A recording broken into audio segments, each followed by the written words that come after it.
morning. Happy Monday, everybody. Wherever you are, however you may be listening, thanks for making us part of your day. Welcome back from a weekend where I have almost entirely lost my voice, but I am armed with a bag of Ricola and a sore throat that just will not go away. So I apologize in advance as you hear a cough drop moving about my mouth. The fasten seatbelt sign is off so it can move around. I feel like your week can find. You laughed at that. Oh, I'm just laughing at, No, you can admit it. You laughed at one of my jokes. It's no, fine. I laughed at you with the Ricola, and I was thinking to myself, the dads are going to be really upset that you're. I'm not a quitter. I'm still gonna. True. I showed up. I used my voice for this job. Got to use the throat for this job. I'm not gonna stop using my throat for those other jobs. Well, I mean, I thought it was them that used more. I thought they were the throaters more. Depends on the pay, Jen. Depends on the pay. Got it. Yeah. Hantavirus? I hope not. That is going. Do something strange for a little change. Did you see that there's there's like a ship with hantavirus on it? No. It's I avoid like any kinds of things on the weekend. I don't remember what it says. Let's see. It's coming from Cape Verde to Las Palmas, which is in the Canary Islands, I guess. 149 people on board. Still, I think 3 have died. Maybe it's 6. Can't remember. What is part of this part of the virus? Like, what is it? What does it do? I've never heard of it. It's through I think you get it from rodents. Yeah. And it's like a respiratory illness, I'm pretty sure. So I think it can be through I think it's if you have rodent droppings in your food or pee or spit or whatever. Yeah. And so and then I think you get it. I think it's then airborne. I can't remember. Gross. Somebody else. Let's see. So the plague is spread by rodents. Don't kiss rodents. No. AKA don't kiss MAGA. Exactly. This strain is different. Why is this strain different? Complicated AF. I don't know much about it. I heard it when I was driving home this morning. They're not like other diseases. Joke's on you. I've been microdosing rodent feces for years. There's going to be this new push for RFK is going to be you just got to build up the immunity. Just 1 teaspoon of rodent shit per week. And then it'll be on Rogan and they'll put it into Alpha Brain. It'll be part of Alpha Brain will be protecting yourself against hantavirus by eating rodent shit. That's actually how RFK got the brainworm is through rat feces. So. Swish says fleas to rodents to humans. So it's the fleas that are the problem. Wait, who was it that said this one's different? It was who was that? Was complicated AF. I don't know what's different about this. Let's just perplexity. Hello. I saw a clip of Joe Rodent.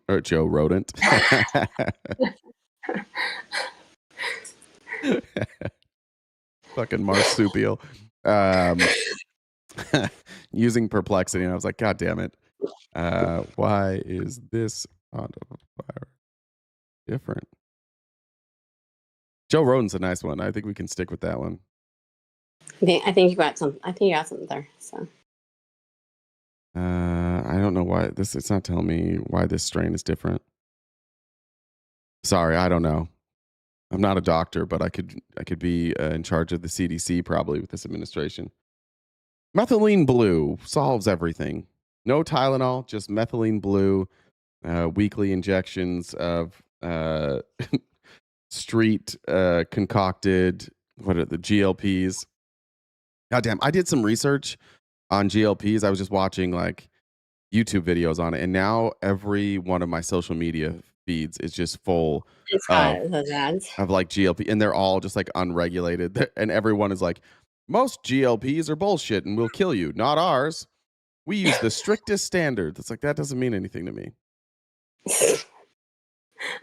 I'm pro peptide stuff personally. You're pro peptide. Yeah, look, they do great things for people. You know what we didn't talk about last week, but I was talking to a friend about yesterday. What's that thing Rogan got Trump to approve? What's that treatment? I'm talking. It's for PTSD. Is it ketamine? Was it ketamine? It's not ketamine. I don't know. Monjaro there. Thanks. Oh, may the force be with you all. Happy May the 4th. It's not shrooms. It's what was it? Ibogaine. It's ibogaine. Oh, that's approved?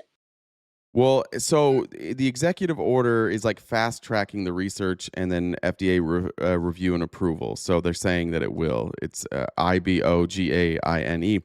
But I was listening to I don't know. I don't even know what it was. It autoplayed on my YouTube, which is basically how I learn things.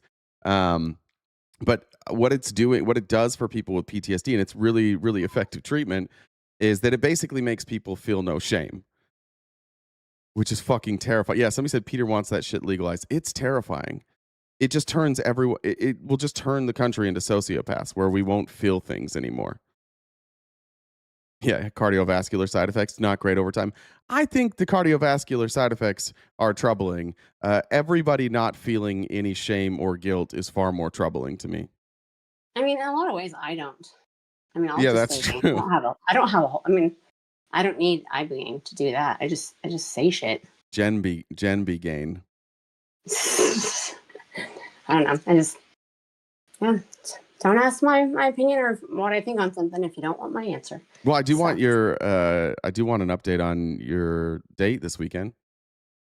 So I went. So I'm trying to make sure Spawn doesn't feel left out. So we went and saw the Michael Jackson movie. With your date? No, God, no. Oh God, I was like, that's moving fast. No, God, no. I think I've gone out with like 4 or 5 guys since I started this whole process, and I haven't seen any of them more than the one time. Okay. So, but someone That'd be a hell of a first date. Someone goes, Brother Nicholas says Jen is our sociopath. That's right. She's one of the good ones. Exactly. I'm like Dexter. But yeah, no. Right. So I went. So then she went and stayed over with a friend, and then I met someone that I've been talking to for about a week. It was cool. And he looked like his picture. Okay, good start. There was a slight adjustment. Like it wasn't a big, but slightly different. But for the most part, he looked like his picture. So that was good. What was the adjustment? He was 6. I think 6'1" or 6'2". And you thought that matched, or that was correct? Yes, his height was accurate, so that's good. I was texting. So I'm in a group chat with you guys probably know who Kenzie is. I do. Kenzie and he's sometimes in the Twitch chat. We have a group chat between the 3 of us, and so we kind of share our screenshots of the wild date and stuff that we see. But I do have a height bias. Yeah. For whatever reason, under 5'10".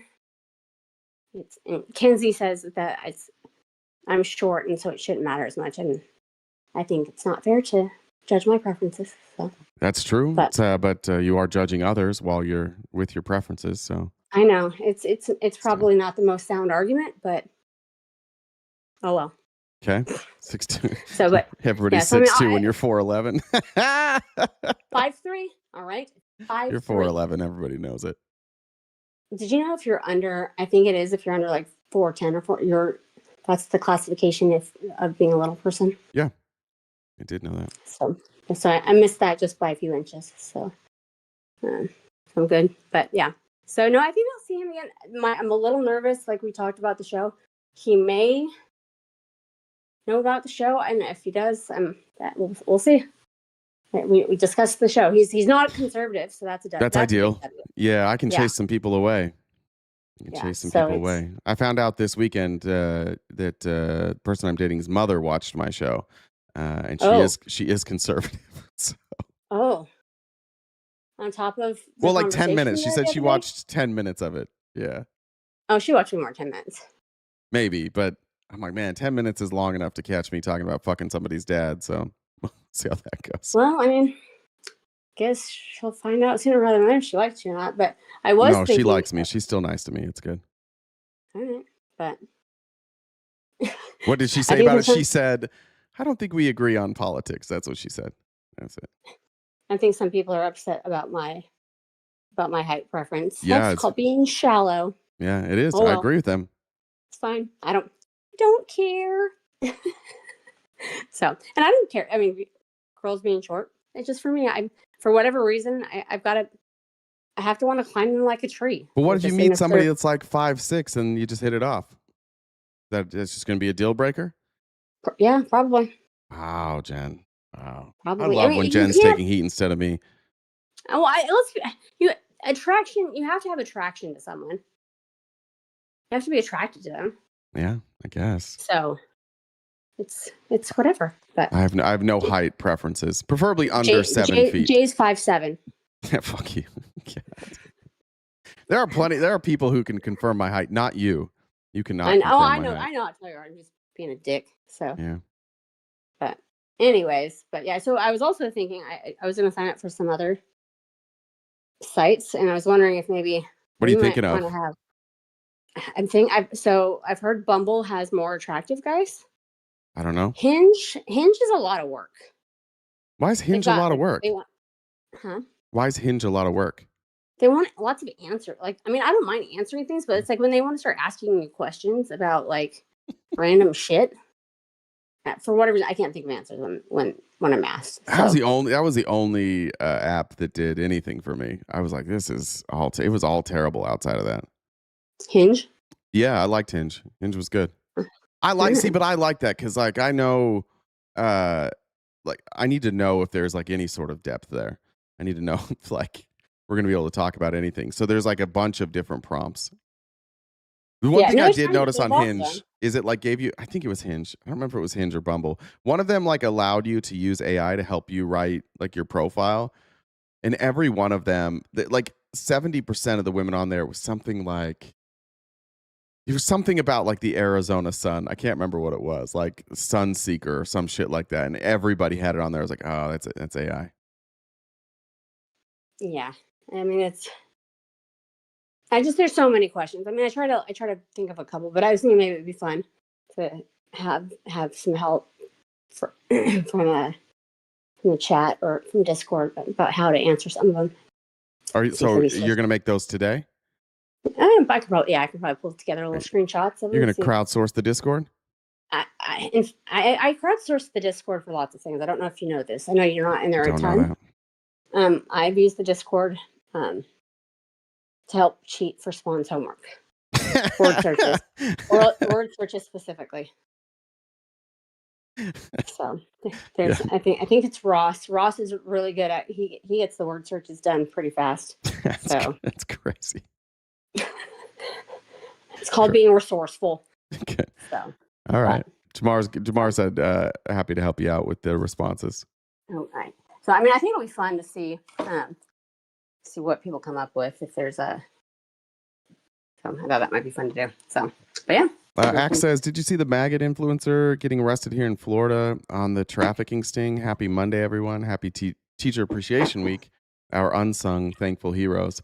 Yeah, I saw somebody posted that. Who was it? I think I saw it on Instagram. Maybe it was Roxy Rehashed did a video on that. I didn't know who that person was. What are you laughing at? So I just read I see go by in Discord. He's currently C cut number 10 in Discord, but his name's Nick. And he's all, your response for people concerned about your height preference. My ex is 6 feet under, so you better be at least 6 feet over. Put that on your profile, honestly. That's a great line. If I saw that on a profile, I think no matter what else was said, that's an instant match just because I need to have that conversation. Yeah, that's a good one. I might have to see it. This is why I need to crowdsource this through Discord or through the chat. See, I can come up with some good stuff. So no, he said calling him an influencer is a stretch. He had like 500 TikTok followers and 125 Instagram. Well, I have 0 TikTok followers now since I'm banned. I guess on the backup. I don't know how many's on there. Do you know? I think about 10. I think it's over 10K. I think. Oh, okay. I could be wrong. All right, so more than 500. 500 on if you're a conservative influencer on TikTok and you don't have 50,000, you're doing everything wrong. It is so easy as a conservative to get 50,000. I mean, I think on TikTok, and I don't make videos for really anything. It's like I've got like 6K. Oh, 587,000 followers. Okay, that's a lot. 500,000 is a lot. Okay. Yeah. And 125,000 on Instagram would be pretty big. Okay, never mind. Yeah. That's big. All right, do your thing, Jen. Yeah, I'm getting started. So, all right, we're getting going. We've got our gift goal, like you guys know. This is our job. We do this each day, Monday through Friday, from 9:30 to 1 Pacific time. This is our job, and so keeping the gift, hitting the gift goal. Make sure we keep doing this each day.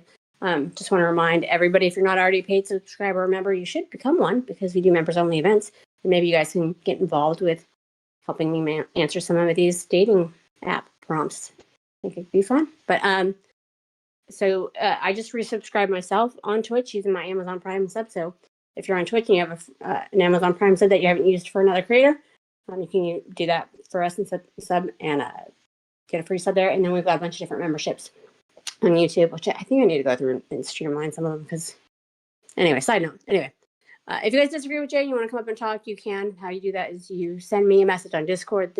My Discord username is the same as the Venmo, so Jen with 2 N's, Dub with 2 B's, the number 1. Check out the link tree in the bio. We're on most social media platforms. We've got merch. She's on Cameo. We upload these episodes to Spotify. So I got a bunch of good jokes, so I'm going to do 2. Okay. And I only want to do, so which Jedi became a rock star? I don't know any. I don't even think. I know like Obi-Wan and Luke. I don't know. It's Bon Jovi, Wan Kenobi. No. Next. And I mean, it wasn't fantastic. They're not my favorite jokes, but I felt like I had to say one because it's May 4th. But also I went to an alien orgy the other night. Nice.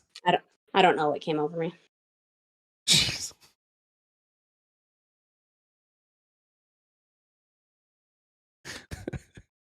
All right. Jesus. Okay. That was a solid jet. That one was good. I like that one. Good choice on that one being the second one. Oh shit, that's the wrong video. There was a starting screen. Let's get things kicked off here with everybody's favorite pollster, Harry Anton. You can't get to record high disapproval with just members of the other party not liking you. So how do you get there? With us now, CNN chief data analyst Harry Anton. So we're not talking about Democrats here. Who are the people dragging down the president's approval ratings? Who are the people who are dragging down President Trump's approval rating? We are talking about a very important block for the president of the United States. That is Republican-leaning independents. That is what's going on. Take a look here. This is the difference. Trump's approval rating at this point in terms. Independents who lean Republican versus those who are just Republicans only. Look at this among independents who lean Republican. Back in term number 1, he was at 73% at this point in term.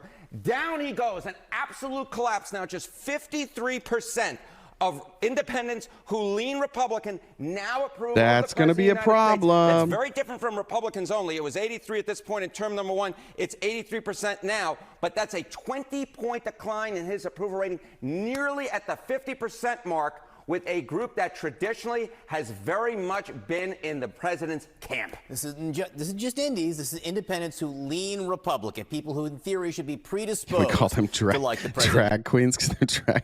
Yeah, I think we can. I think that's fine. There. Talk more about the shift we've seen actually now this time from just a couple years ago. Just a couple years ago. Take a look at this shift. Oh my. GOP leaning independents on Trump. In the 2020. This is news? No, it's not news. It's polling. He's so yelly. I like that. 2024 election versus Kamala Harris, he got 91% of that vote, nearly 100, near uniformity on that one. But down he goes, down into the deep blue sea, now at 53% on the job approval rating. Harry's running out of ways to say that Trump's going down. I'm not that good at math, but I believe that is a 38-point drop. A 38-point drop from where he was in the 2024 election. As I said, this is a core group for Donald Trump, and they are waving, adios amigos, goodbye. We no longer support you, President of the United States. We are going in the other direction. We're deciding to disapprove, then approve. He's just above 50% in a group that overwhelmingly supported him back in the 83% are missing 83% of their teeth. Jesus. Going down like your dad. Hell yeah. Hell yeah. Shout out to the dads. Shout out MAGA dads if you're here. Appreciate all the good work you've been doing, draining my balls. 24 election. That's 18 months ago. I mean, this is a very brief period to drop that much among a group that is part of, frankly, your essential coalition there. So what does this tell us? What does this group think of maybe the congressional elections coming up in 6 months? Yeah, okay. So you see this 38-point drop here, and you're a Republican member of Congress, say, oh my God, I hope this doesn't affect me, because if it does, a lot of those swing district congressional... It's a hard job. Someone's got to do it. It's not always hard. Not always. Some semi-hard job sometimes. Members right on the Republican side will be waving adios amigos goodbye. But you know what's going on here? What's going on here, by the way, this is a 6 and an 8. What we're seeing here, choice for Congress, Republican... He just didn't want 6, 7 up there. Independents. In the 2024 election, look at this. They supported Republican candidates by 83 points, but now it's 68 points. That's a 15-point drop again in only 18 months' time. These are not numbers that Republicans win with. These are numbers Republicans lose with. And so now, Danielle, if she's here, has sent me a lot of stuff from the Election Truth Alliance, and I admittedly didn't have enough time to get a grasp on what they're talking about, but it appears that the Republicans are going to do a couple of things to try and mitigate this. I don't know if you can get past these numbers. These are the type of numbers that are what you call too big to rig. But obviously, they're going to go after the blue states. They're going to try and litigate out any sort of gerrymandering in blue states. We're just not a serious country anymore. That's the reality. We have two parties who are gerrymandering and then going to court and fighting gerrymandering. And then you're just kind of like relying on the judge to see which one of these gerrymandered districts can stay and which ones can't. It's pretty fucking gross, honestly. It's embarrassing as a country that we're even doing this. It would be cool if we could just vote. That'd be pretty sweet if we could just vote, and then whoever gets the most votes won. But I guess we can't do that because we're the greatest country on earth. But I wanted to show you some examples. This was on CNN, I believe. It's a veteran and a 2-time Trump voter saying, I'm changing my mind. Dale King was already wavering on Trump. The Iran war, the last straw. King opened his Portsmouth gym 16 years ago after returning home from 2 tours in Iraq. It's crazy because that's like... Oh, so you said, have you heard of a reverse exorcism? The devil asks the priest to get out. I don't think I can finish that. Good Lord. Like, it's 20 years ago. His office is full of military mementos, and showing it to a visitor stirs emotion. Like, it's weird. I don't know. 20 years, and then we're dealing with Iran. So it's like, what the is... Growing a district to accommodate minorities is not allowed by law. Either is growing a district to cut out minorities, right? Again, like, just understand that that's happening both ways. That's why Republicans want. That's why these districts are gerrymandered. What has been the response to these gerrymandered districts that are like a heavy black district? How do they gerrymander them? They split up the black vote. Why do they do that? Same reason they say that you can't do the gerrymandering, right? It's just it's a unique timing thing. Guys are trying to navigate their own healing journey, and now it's like, okay, it's scratching that scab again. Right. King voted for Trump in 2016, again in 2024. But he's voting for Democrats in 2026 because he believes the country needs to send Trump a midterm message. I am pro-military, and we have a strong need to protect this country. I know there are threats, and I know there are enemies that want to see the downfall of this country. But you can't be flippant about war. You cannot. Conversations with friends here and fellow veterans across the country convince him big change is coming. Trying to delay our primary in Alabama so they can draw new maps. I saw that. Yeah, I don't think that's going to hold up. The shine's kind of coming off the Trump presidency. Really kind of see through the true core of who he is versus what he campaigned on. It's wild that the war in Iran is what has taken so many people to see through Donald. How could you not see through Donald Trump? He's the most transparent guy ever. the most transparent guy that has ever existed. He's a piece of shit on the surface, and people are like, yeah, that's just his persona, not who he is. No, that's who he was. It's who he always was. He cares only about himself, cares nothing for others, and he's been that way forever. I don't know why. I don't know why people are surprised right now.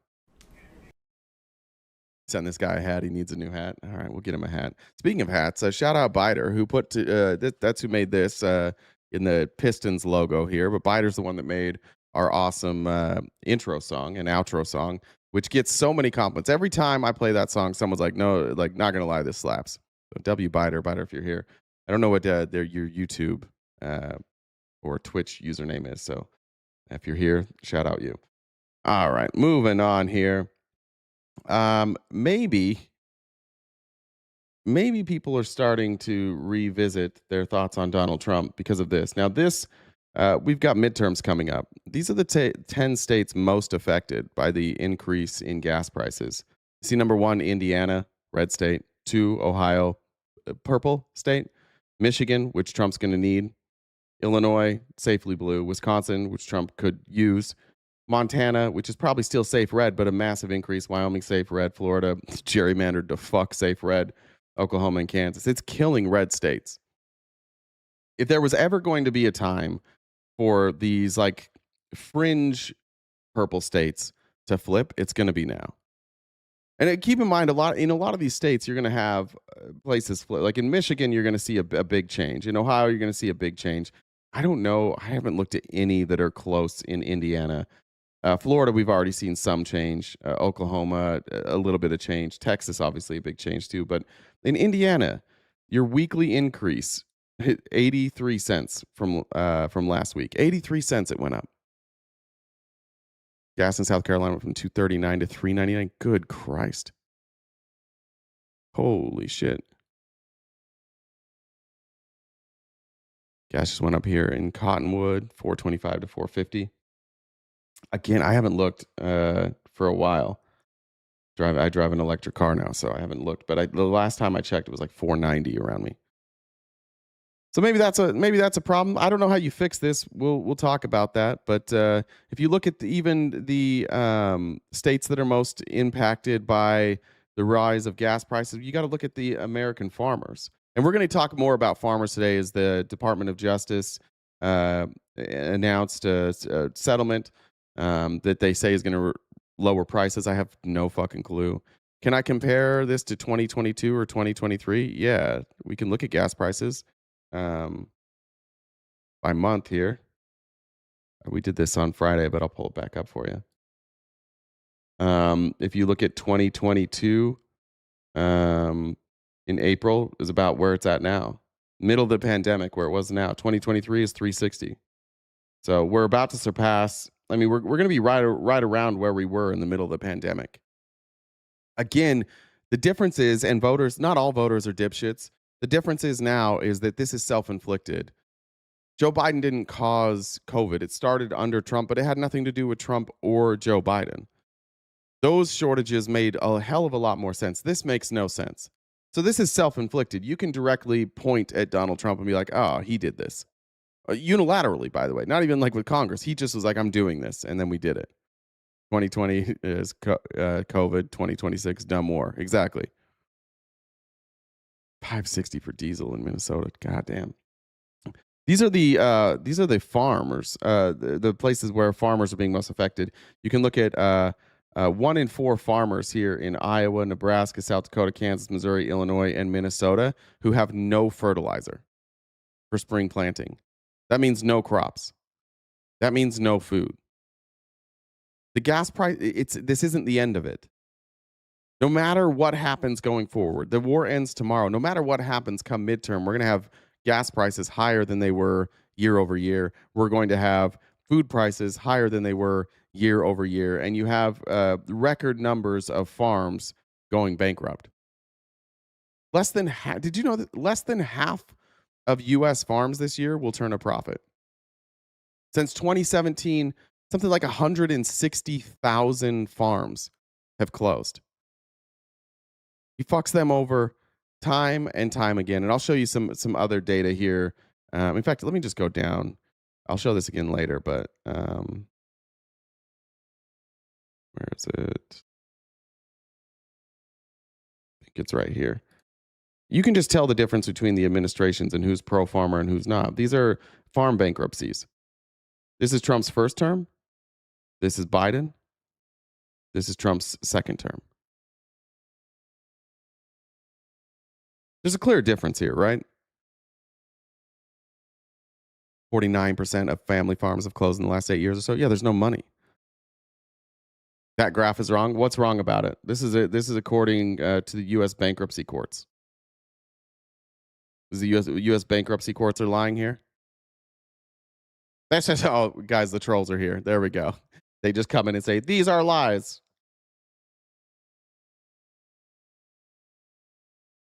Wait, what do you guys get paid for that, by the way? You get paid for, or is this just like sycophancy? Woke radical courts and judges. That's right. That's right. Cranberry. I don't know why people talk so much shit about Trump, because he's a fucking idiot. It's easy to see if you're not in a cult. That's probably why most of us talk shit about Trump. He's just so incredibly stupid and so incredibly corrupt. And everything they say that he cares about, he doesn't care about. I can't imagine going into a voting booth at this point and voting for a Republican. That would be crazy. You can get paid to call Jay a liar. I think you might be able to. Yeah, you guys are doing it for free. All right. Let's go here. This is a former Trump advisor. He was a senior advisor to the first Trump campaign. His name is Steve Cortez. He was on with News Nation. And Steve Cortez. This isn't going to work. Republicans are going to need something for the midterms. This ain't it. Listen to the plan that he thinks is going to work for midterms. Cortez, former senior advisor for Trump's 2016-2020 presidential campaigns, with us now.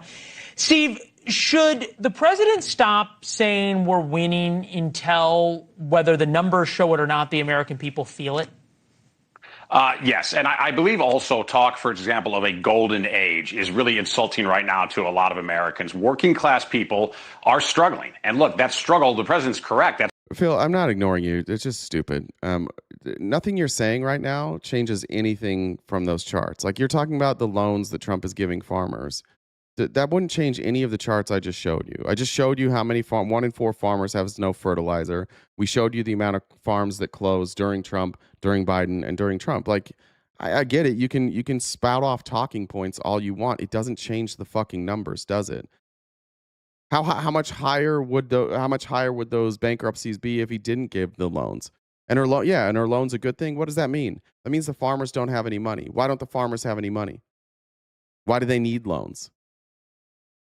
Oh, his policies instituted by the Democrats? Yeah, for sure. What policies, Phil? Name one policy implemented by the Democrats that caused those farms to go bankrupt. I'll wait.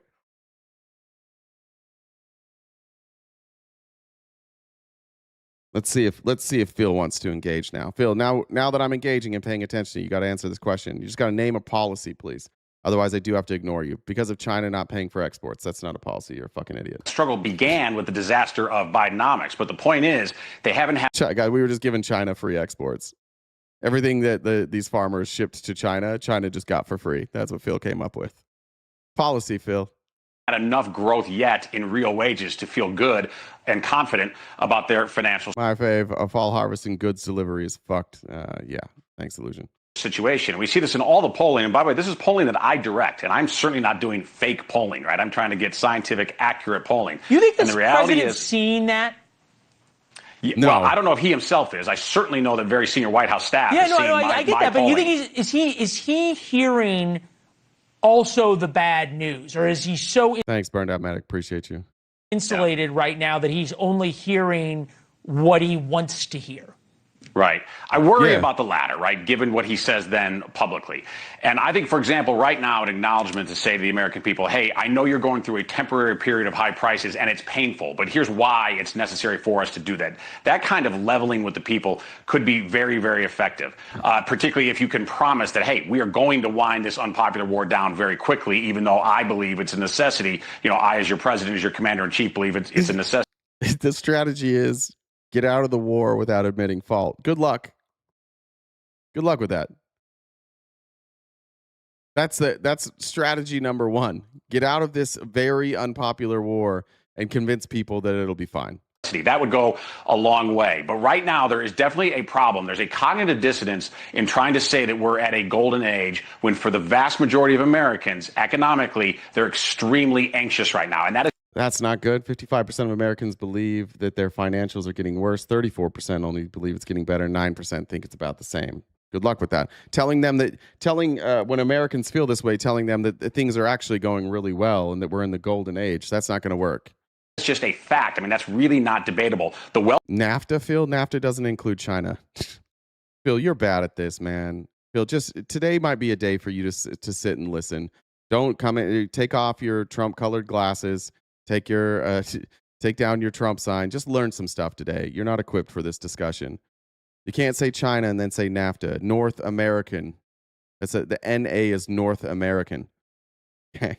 Wealthy are doing great. Asset inflation has been fantastic for them. But the masses of citizens and the masses of voters are still very frustrated with the economy. They're as frustrated as they were during the Biden years, but they now blame the Republicans as the governing party. And if we want to do well in November, we have to have a reckoning with that reality. And part of it is acknowledging reality, being honest with the American people. The economy is not yet where we want it to be. How do they get these numbers? They never poll me. You probably don't answer. But I also believe, Leland, if we wrap up this war, we were on a good trajectory pre-war of real. By the way, whoever asked that, like if you are very if you're somebody who is far on one side or far on the other, it's not generally who they're polling. They're trying to get a sample size. So most people fall in the middle somewhere. And if you find yourself like as a diehard Trump supporter or on the opposite side of that, then yeah, you're not going to be polled as much because you're not representative of the general public. Wages growing. If we end the war quickly, I mean, as in yesterday, okay, then I think we can get back to that trajectory of growing real wages. Also, if we accelerate deportations, the quickest way to get the economy better is to get the illegals out because it does. Oh, word? How come the economy is not getting better? This is just polling stupid people. If it makes the economy better to deport a bunch of people, then why does deporting a bunch of people not make the economy better? That's how little they think of you. North American Free Trade Agreement didn't include China, but it changed how the U.S. and North America interacted with China's rise. Think of it as two forces happening at the same time. No, don't think of it that way. That's a very fucking stupid way to think of it. NAFTA was about trade between Mexico and Canada and the United States. Don't think of two forces happening at the same time, Phil. Stop saying dumb shit. You don't post it twice. Don't do it twice, Phil. Does two things. It raises wages for Americans, and it depresses that artificial demand. Call in, Phil. Message JenDub1, JENNDUBB1 on Discord. She'll bring you right up. We can talk about it. Everybody's really excited to hear your understanding of trade and how nothing is Donald Trump's fault. We're really looking forward to that. For goods and services and housing, much of which is coming from the illegals. So don't give up on immigration, which, by the way, is the one issue of polling where the Republicans remain really strong and President Trump remains really, really strong. Yet a lot of Beltway Republicans, they want to give up. They want to surrender on this one winning issue. Let me ask you this, though. We've heard the president, though, in moments like... He's not that strong on it, by the way. It's one of the only places he's above 50%. And it's barely. This in the past, when there is bad news or he thinks he's losing on something, be it the war or the economy, he tries to pivot to a culture issue. One of his favorite right now is the ballroom. Take a listen. Very importantly. Phil, please stop spamming shit that you're copy and pasting. Go ahead. Mods, you can... Phil, we'll just go ahead and mute you till you figure out how to come up here, okay? Just focus all your energy on figuring out how to use Discord so you can come tell us. Right over there is the greatest... You're going to have the greatest ballroom ever built. It's on time, on budget, and it's doing great. I'd also like to figure out how the ballroom is on time, on budget. He said he raised all the money for it. Then Congress is going to give him $400 million. I don't understand any of this. You're not banned. You're just going to be muted. Phil, you said you wanted to call in. We're helping you call in, bud. Are there families that you're polling or doing focus groups with that say, Steve, we don't know if we can afford groceries, or, gee, we're going to have to cancel summer vacation plans because of high prices, but Trump's building his ballroom, so we think America's on the right track? Yeah, listen, I have a policy idea that I think is very easy, really, and doable for the president. Instead of talking about the ballroom, say, we're going to suspend, until this war with Iran is over, we're going to suspend federal gas taxes. Now, that's only about 20 cents a gallon. It's not a silver bullet kind of answer, but it would be a very symbolic gesture to the American people that I acknowledge your pain. It's so bad. Now what he's saying is, let's go into more debt. This is what Trump needs to do. He needs to suspend the gas tax. Let's drive up even more debt. Trump fucked up so bad that maybe a symbolic gesture of dropping gas 20 cents and not bringing in tax revenue anymore, driving us further into debt. Maybe that's what we should do. Going good. Realize something bad is going on in your life, we're going to suspend these taxes. He could also challenge the states, and I think the red states would probably do this because state taxes are usually higher than that. Suspend those taxes until the end of the war. That would be something really constructive and tangible, instead of talking about a ballroom, which obviously most Americans don't care much about. Even though no American cares about the ballroom, just Trump people pretending they care about the ballroom. I think the ballroom makes sense, but it just isn't impactful. It's not a kitchen table tangible issue. Doesn't affect people like me. Doesn't say you care about people like me. Right. Yeah, I don't think Gavin Newsom's going to suspend the gas tax in California, Steve.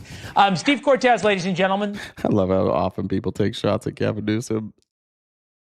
California is just like, that's what just brain dead political speak. Just at the end be like, and also California is too woke. California bad. California expensive. Thank you very much. Have a great weekend. All right, maybe... if I were Trump, maybe I would try and talk about anything else besides jobs. Definitely can't run on this. Here's monthly job creation in the United States from November 2020 to March of 2026. You can see in the red, these are Trump months. Now, we can excuse this one in 2021 due to COVID. Can certainly do that. But you'll notice the zero line, anything below zero is negative. None of those for Joe Biden. Trump takes over, things kind of go to shit. And by the way, this line right here, March 2026, this will be revised down. All of these numbers will be revised down. Every month so far has been revised downward. So we'll see. Y'all making babies in this economy? Don't do it. I wouldn't. Maybe we could just. Maybe ballroom is what he needs to talk to, or talk to the people about. That might be the only thing he's getting done. For my MAGA folks that are here, do you have any examples of things that's going well? Say the same thing every day. Oh, the border is secure. Iran's not getting a nuclear weapon. All right. Let's look at this chart here. We now have a year. Nobody tell Millie this. Nobody show this chart to Millie. This is job growth and inflation. So inflation is the green line here. Job growth are the blue bars. Since Liberation Day, which took place right around here. See that? Liberation Day. Let's see how jobs have gone. Fuck. But at least inflation's going up. Show the American people that. Maybe that'll help you win the midterms. I take no joy in this. I don't think the Democrats have a great plan to fix any of this stuff. But that's how fucking bad your policies are. That you may just wind up losing because you hired an incompetent moron to be president, and everybody's afraid to tell him no. This is catastrophic. You mean laying off people doesn't raise job numbers? What's employment, right? It's job growth, average monthly job growth. Yeah. Dems do not do what Trump does. We don't even think like Trump. No, we think. I mean, again, not great. Democrats, not great. Don't show that chart, though. Definitely, whatever you do, do not go out and campaign with Marjorie Taylor Greene, because it might go like this. Wow. When we started talking about releasing the Epstein files, I'm like, this is a no-brainer. President Trump will just roll them out on a big cart himself. Stacks and stacks and stacks of the Epstein files, because obviously Bill Clinton is all in there, and Hillary Clinton. That's what I had been told all along, right? How'd that go? Hillary Clinton not in there a single time. Not one time any accusation against Hillary Clinton. Weird. Well, it was the most shocking thing when I sat in a conference meeting and I learned that the president didn't want to release the Epstein files. I was like, what? Yeah, come to find out, he was very... Yeah, it's weird how, like, before the election, whenever anybody asked him about, like, releasing all these files, he's like, yeah, I'll do JFK for sure. Epstein files, very much against it. So we kept on trying and kept on talking about it. And then the president told Mike Johnson, no, do not bring that resolution to the floor for a vote. He told the Rules Committee, and Johnson told the Rules Committee, no, you will not mark up any bill in the... You guys told us he wasn't covering up the Epstein files. You guys told us that. Now we're being told that it was him directly?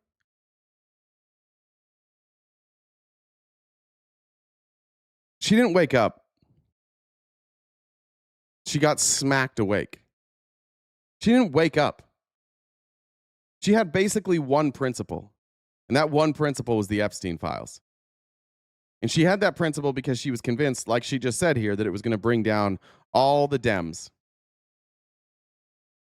And then Trump said, we're not going to show it.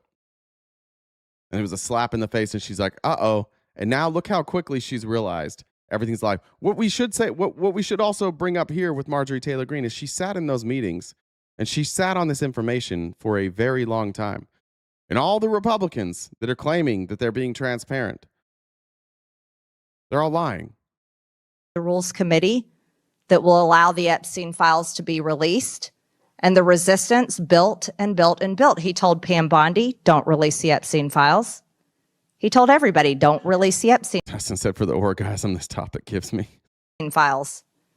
Gross. So we persisted because that's what we promised. That's what we campaigned on. Transparency and accountability, especially to pedophiles. How is that complicated?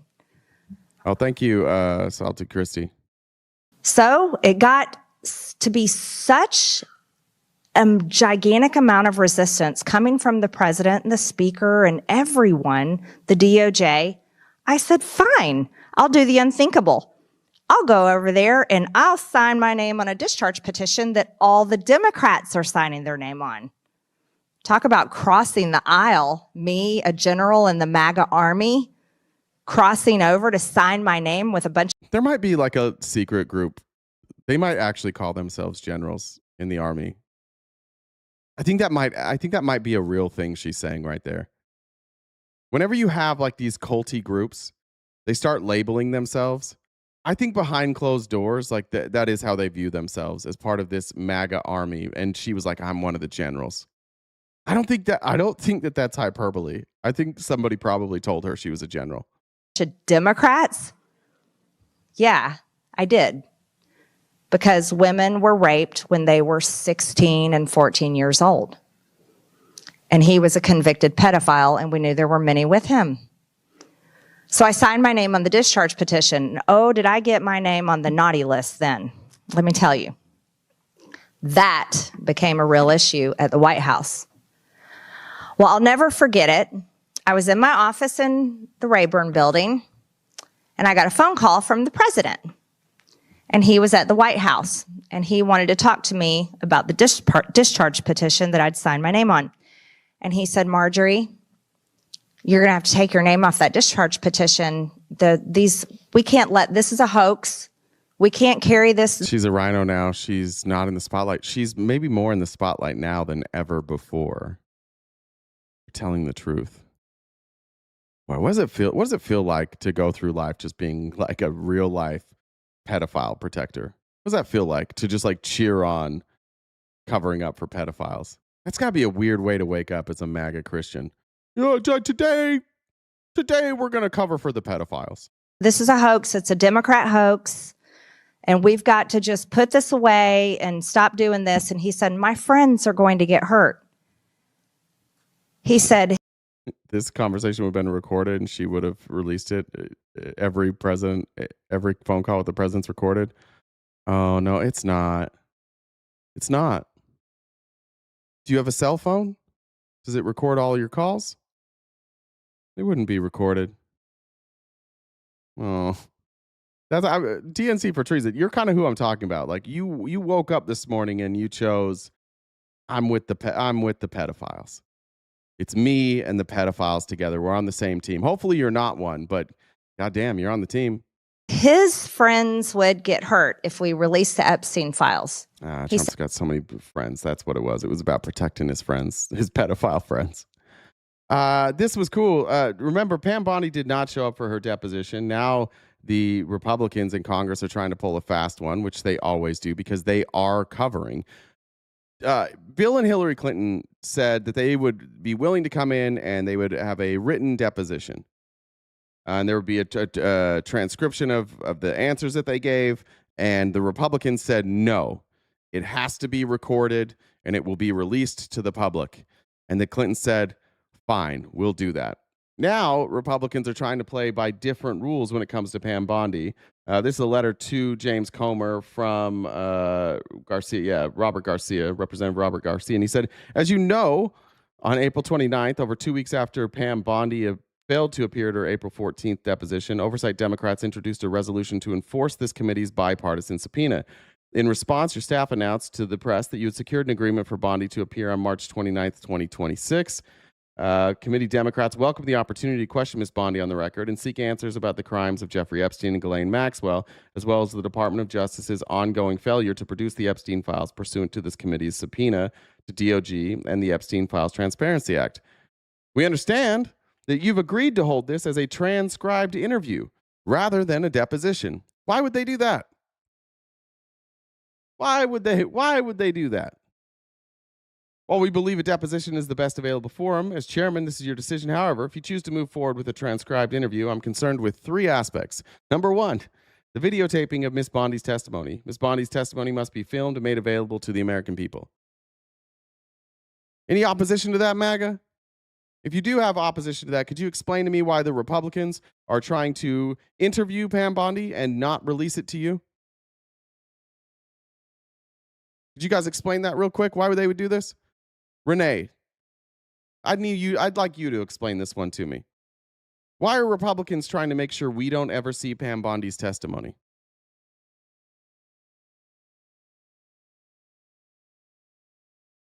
We know she's going to lie, but why are Republicans choosing to do it this way? Why are they trying to make this essentially off the record? Number two, Bondi's willingness to provide substantive and complete testimony. If Ms. Bondi refuses to answer questions, we must compel her testimony. She has to be under oath. She's been subpoenaed, and all questions posed by members must be answered. Not if you're Republicans. She doesn't have to answer any questions. Number three, Harmeet Dillon is her attorney. Harmeet Dillon is a current DOJ employee. Why would we have a current DOJ employee be Ms. Bondi's attorney? Her representation raises serious ethical concerns and conflicts of interest. A failure to film and release a video of Ms. Bondi's testimony would present a grave injustice to the American people and survivors of Epstein's crimes, all of whom are calling upon Congress for transparency. All of you said that too. All of you were on board with this. I'm going to need some answers, Renee. Got real chatty. We were real chatty for a second. Now we don't want to answer this question? Why they're covering this up, Renee?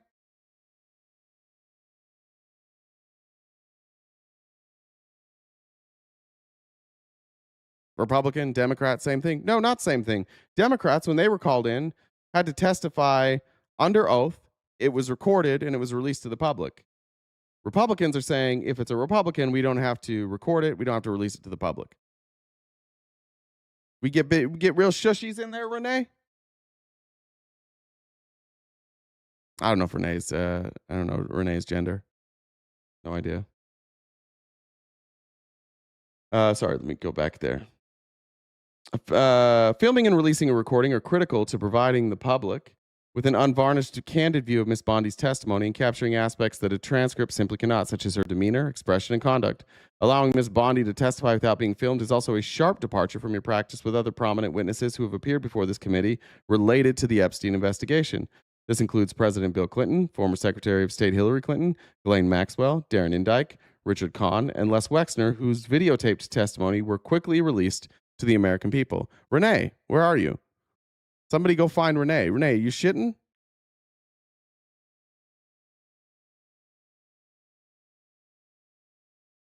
Parmustache, I think you're the one that's rambling. But since you've got a lot to say, could you explain to me why Republicans are covering this up?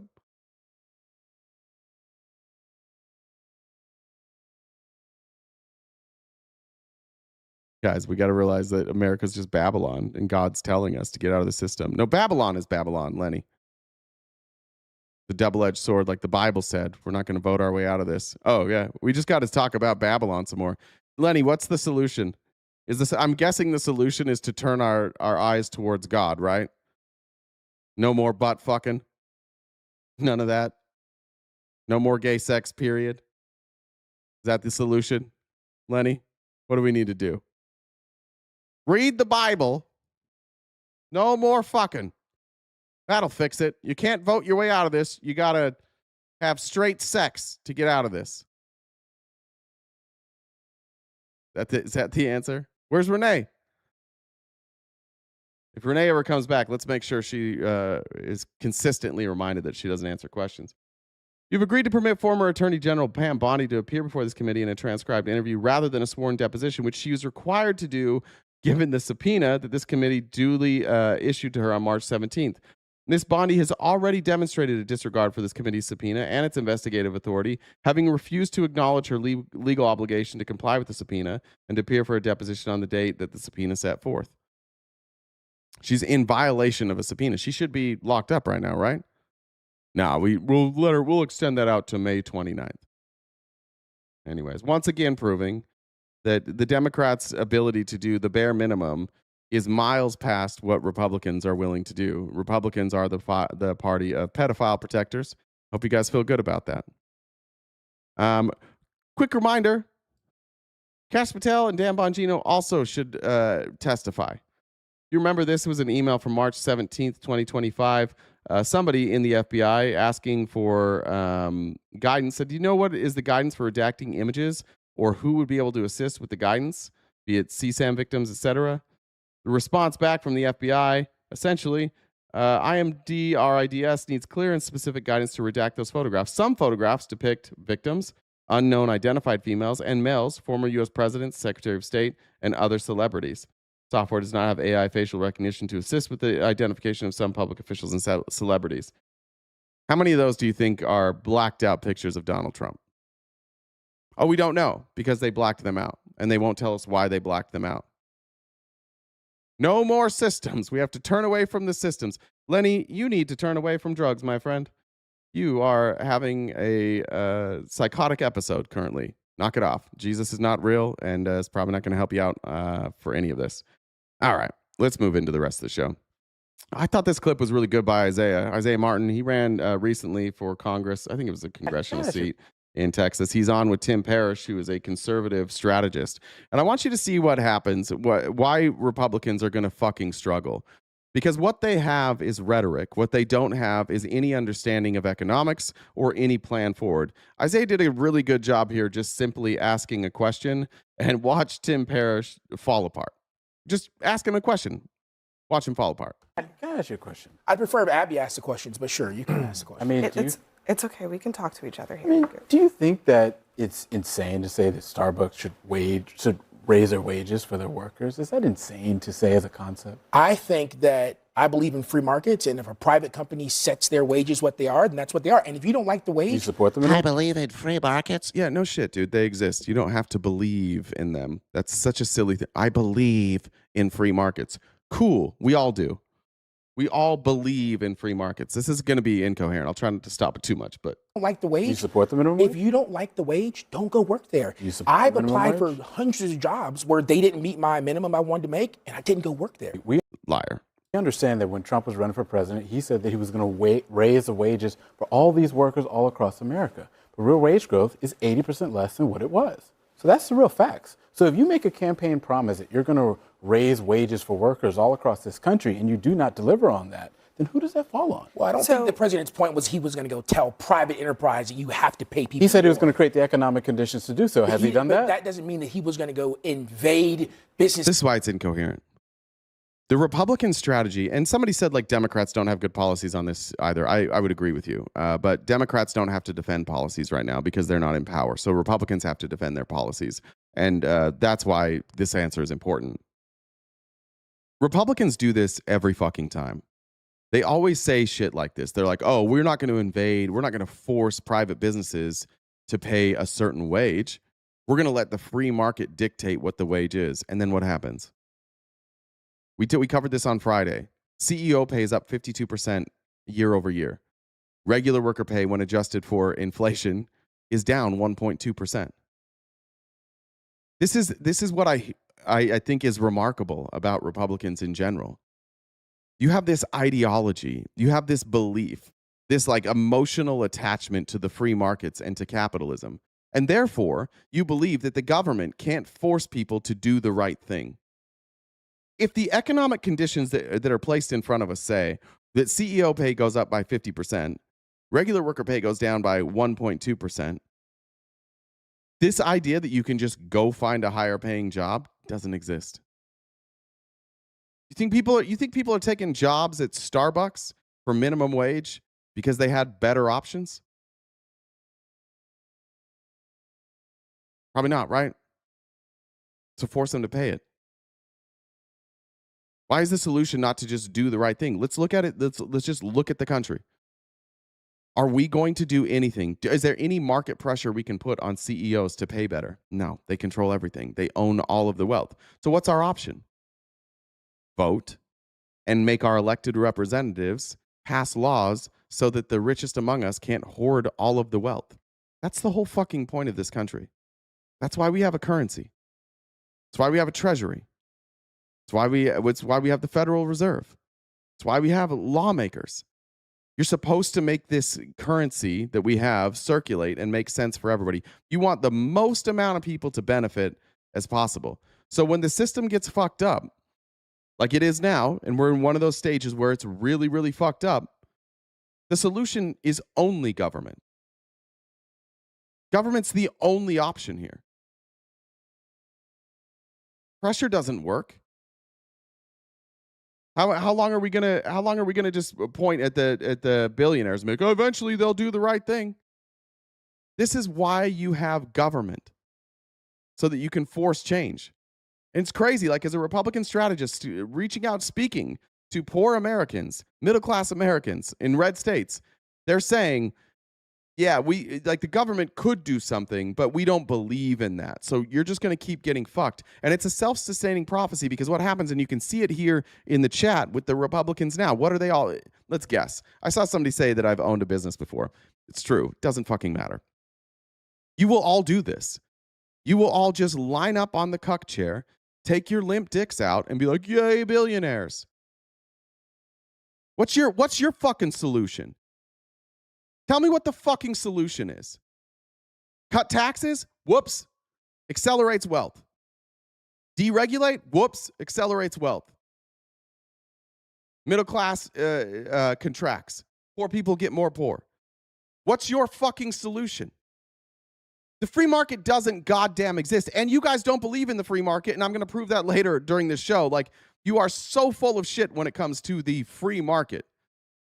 That's why every time you deregulate, companies get bigger, like corporations get bigger, and you see bankruptcies in small business. Every time Republicans get into office, small business sputters, farmers sputter. What gets bigger? Massive corporations. Donald Trump was on the campaign trail just the other day. I don't know why he's on the campaign trail, but he was asked during an interview why about the sputtering of small business. And he got mad at the interviewer. He's like, why do you talk about small businesses? Why aren't you talking about Ford and GM, who are going to have massive profits? Yeah, because small businesses matter. Most of us aren't employed by Ford or GM. Why are you pointing at Ford and GM? Is Ford and GM massively raising the amount of the money that the people working there are going to make? No, they're cutting. They're trying to innovate with AI. They're maximizing their profit. He's telling you, they're all telling you right to your fucking faces. Hey, stop worrying about the farmers. Stop worrying about the middle class. Hey, stop worrying about small business. Look over here. Look at GM. Look at Ford. Look at NVIDIA. Look at Palantir. Look at these oil companies. Record profits. We currently have an entire voting base who comes in here every day when we talk about the Iran war, and they're like, we're going to be energy dominant. Cool. That doesn't fucking help you. It doesn't help you one goddamn bit, and you still cheerlead it because you just don't understand basic economics or the function of government. What is our government supposed to do? Republicans only. Can you tell me the purpose of our government and where we would find the purpose of our government? It's written down. Could you tell us, like, as we created this government, what the purpose is? And if you don't know, where would you go to find what the purpose of our government is?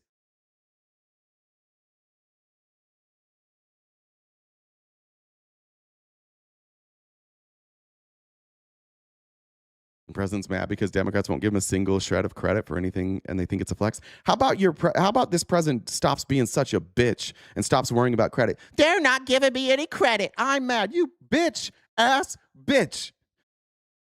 That was a real response that you put in the chat. It's not fair that they don't give him credit. That's why he's mad.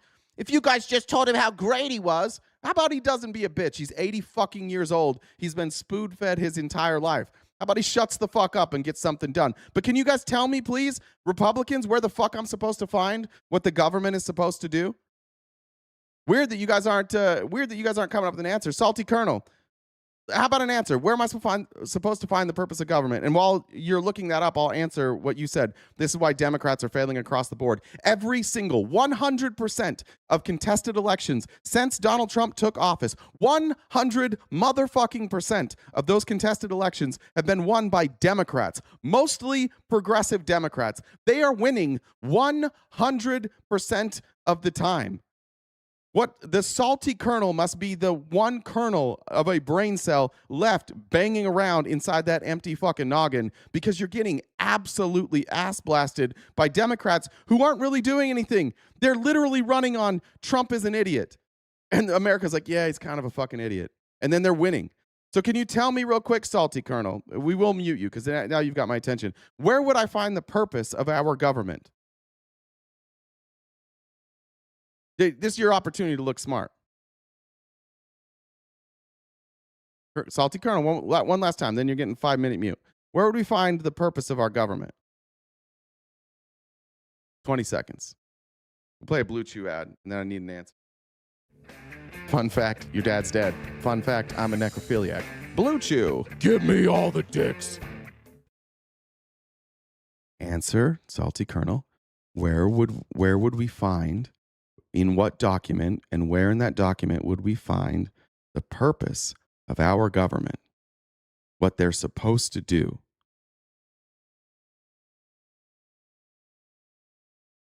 Just gonna keep crying there, bud? You gonna keep crying about me? Are you gonna answer? I don't think he knows, guys. What do you think? Raise your hand if you think Salty Colonel has a fucking clue. Thumbs down if you don't think he has a clue. I bet he doesn't know.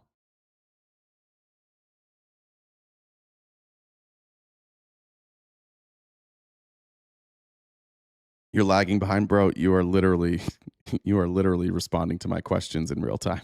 There's a 10-second lag. Google it, though. Google it. Oh, nobody thinks you're very smart. Uh-oh. Even the Republicans in here, Salty, they don't think you know what the function of our government is. All right, mute Salty Colonel for 5 minutes. Salty Colonel, sorry about that. You're going to learn something. I mean, you'll probably just rage comment. It's called the preamble of the Constitution, right? The Constitution of the United States. What does the preamble say here?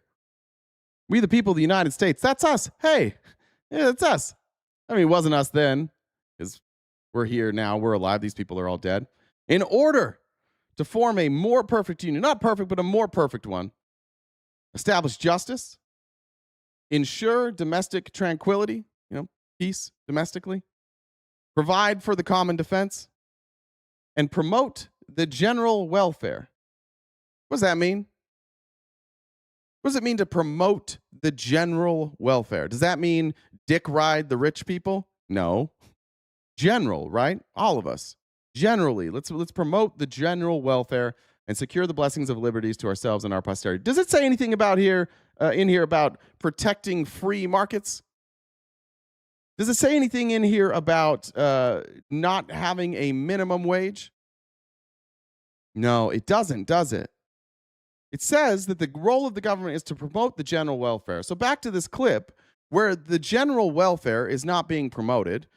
The welfare of the billionaire class has never been more promoted. Literally welfare, by the way. Giving welfare to the richest among us is what is being promoted by the Republican Party. Perhaps we focus on the middle class.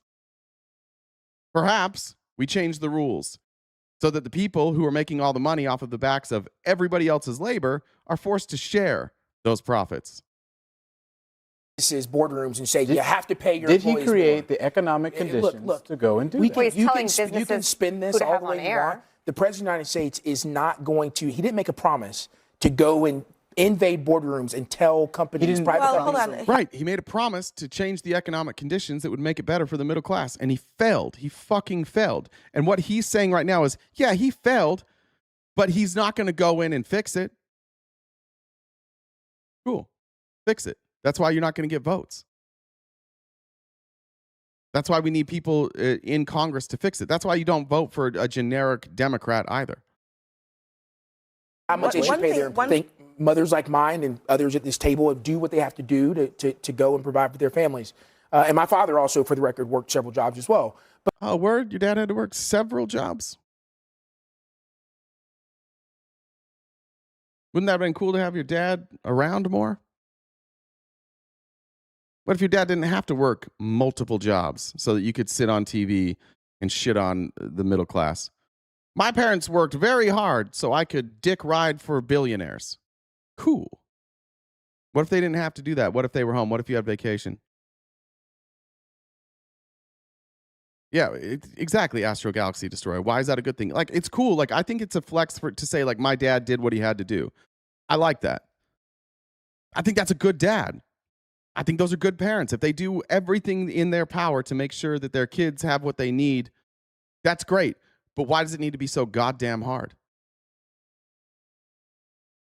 No borders were open? Oh, that's probably what it was for sure. It's probably the open borders. That's what the problem was. Couldn't be record profits. It couldn't be the rich being the richest they've ever been and hoarding all the wealth. For sure. For sure, that's not it. It couldn't be CEO pay rising by 52% while worker wages dropping by 1%. It's not that. It's definitely immigrants. But my point that I'm making is simply this. I would not complain that my CEO is making all this money. If I had an issue with that, I would go start something. I would go create something. I would go create means for me to go and make more money. That's what I wanted to do. We live in a country where that is available. We live in a country. No, we don't. No, we don't. I love it. I love the simplicity here. If I wasn't making enough money, I would just go do something that makes more money. Oh, like what? Yeah, thank you, Rory. Democrats' approval rating's 18%, and they're winning 100% of the elections. How fucking bad are you? When everybody hates the Democrats, nobody thinks they get anything done, and they're like, okay, well, doing nothing is better than what these guys are doing. You can't just walk out and make more money. This is such nonsense. Pull yourself up by your bootstraps. Don't ask the government to do their job. The government's there to serve the corporations. Who's paying the government anyways? The corporations. To go and make more money, that's what I wanted to do. We live in a country where that is available. We live in a country where people can, in fact, don't live in the country where that's available. Here's the thing. The idea that we should just continue business as normal is just simply not working. We know that we had 1.1 million layoffs just last year alone. That's the highest number since when Trump was last president in 2020. And then even before that, the biggest number since the Great Recession. So at the reality that we stand today, I think instead of spending $400 million on a Qatari plane and all these other things that Trump is spending money on, let's put money towards universal child care so that someone like your mom does not have to go and work 2 and 3 jobs to go and provide for her children. Well, my mom's a hardworking woman. She would work to have 2, 3 to do jobs that anyway. Well, she shouldn't have to. Yeah, well, she would do it anyways. Cool, then what? Then she'd be super wealthy.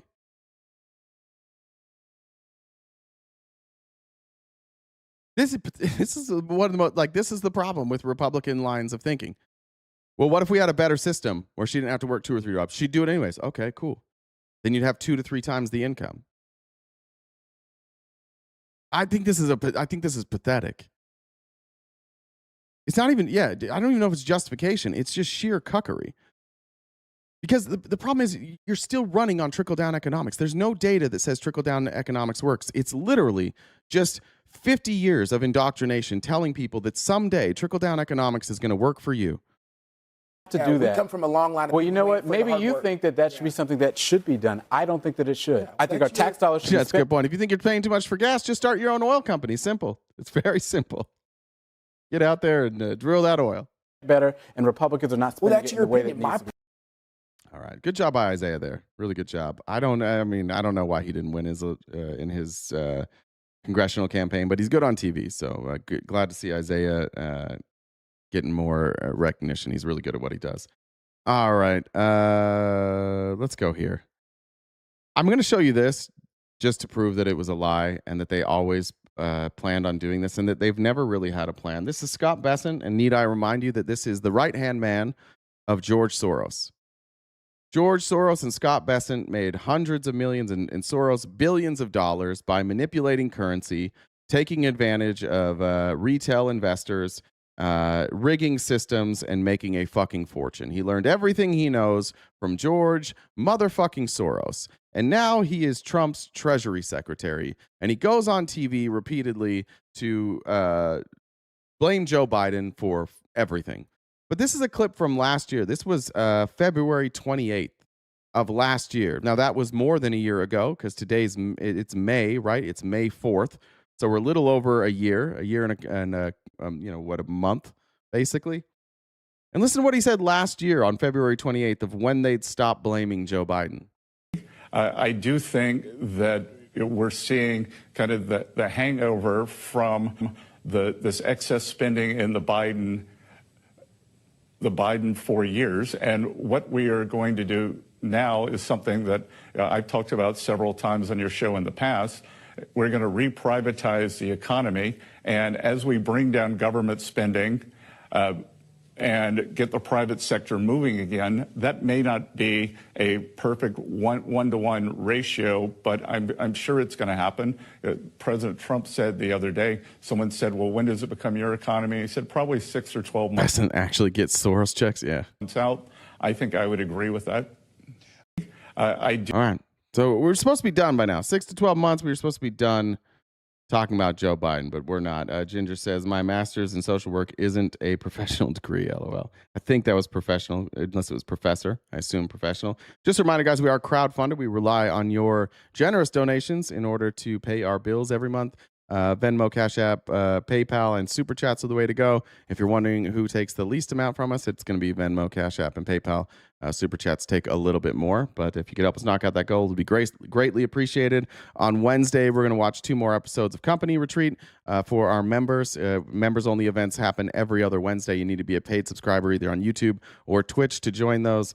So you can do that at any point. If you have an Amazon Prime membership, you can subscribe for free over on Twitch and let Jeff Bezos pay us for your free membership. You also get access to all the emojis, members-only content, and in the future, as we do special events, you'll be the only ones allowed in the chat for that. So, but mostly it's just a way for us to project our bills going into the future and make better decisions on how to spend our time. So. Thank you guys in advance for that. Let's talk about gas prices and what it is doing to this country. This is from Yahoo Finance. I think it was originally reported by Bank of America. We can look at this. Higher gas prices may be starting to eat into Americans' substantially higher tax refunds this year. You're going to hear a lot from Republicans talking about, as we've got tax season, the money that people have saved with the no tax on tips, which is marginal, and overtime and tax cuts. The total amount refunded to U.S. taxpayers by tax day increased by $43 billion from last year. However, some of that windfall may be going toward higher gas prices, as elevated prices at the pump have already cost Americans $19 billion. You can see this chart here. That's according to Bank of America. So here in the light blue is the year-over-year change in tax refunds, and in purple, the year-over-year change in gas spending due to war. Now, this has been going on 60-ish days, and we're already at $19 billion. Another 60 days, we're at 40 billion. We're going to overtake those cuts quickly, and especially if gas prices keep going up, which there doesn't seem to be an end in sight. So remember, when Republicans are out on the campaign trail, and when Republicans in the chat are talking about how much money they're saving because of tax cuts, Donald Trump has wiped that out. Cost of groceries goes up. Cost of housing has gone up. Cost of energy at your home has gone up. $19 billion already it has cost American consumers. So please don't let Republicans lie to you and say things are going great because of the tax breaks. Just look at your own wallets. Look at your own expenses and do the math yourself. This is Sean Duffy on with, I forget their name, Raditz is the last name. I forget their last name on ABC this week. Is it Michelle Raditz? Is that her name? Now they're talking about gas prices, and Sean Duffy, the transportation secretary, obviously is going to lay it out and explain our plan and why gas prices are high, and what he's definitely not going to do at any point is blame everybody but this administration. Secretary, I know you're feeling optimistic about this, but Americans are apparently not. Our new poll makes clear they feel generally bleak about their financial situation. Again, 44% cut back on driving, 42% cut household expenses, 34% changed vacation plans. The rise in gas prices is having a real effect. So what would you say to those Americans? We see no end in sight yet of that war. Well, yeah, listen, that point is why the president has focused so hard on energy pricing and American energy dominance. The last administration, as you're well aware, was trying to move Americans from oil and gas to electric vehicles. Americans didn't want it. That is just a lie. It's just a lie. The Biden administration drilled more oil than any administration previous.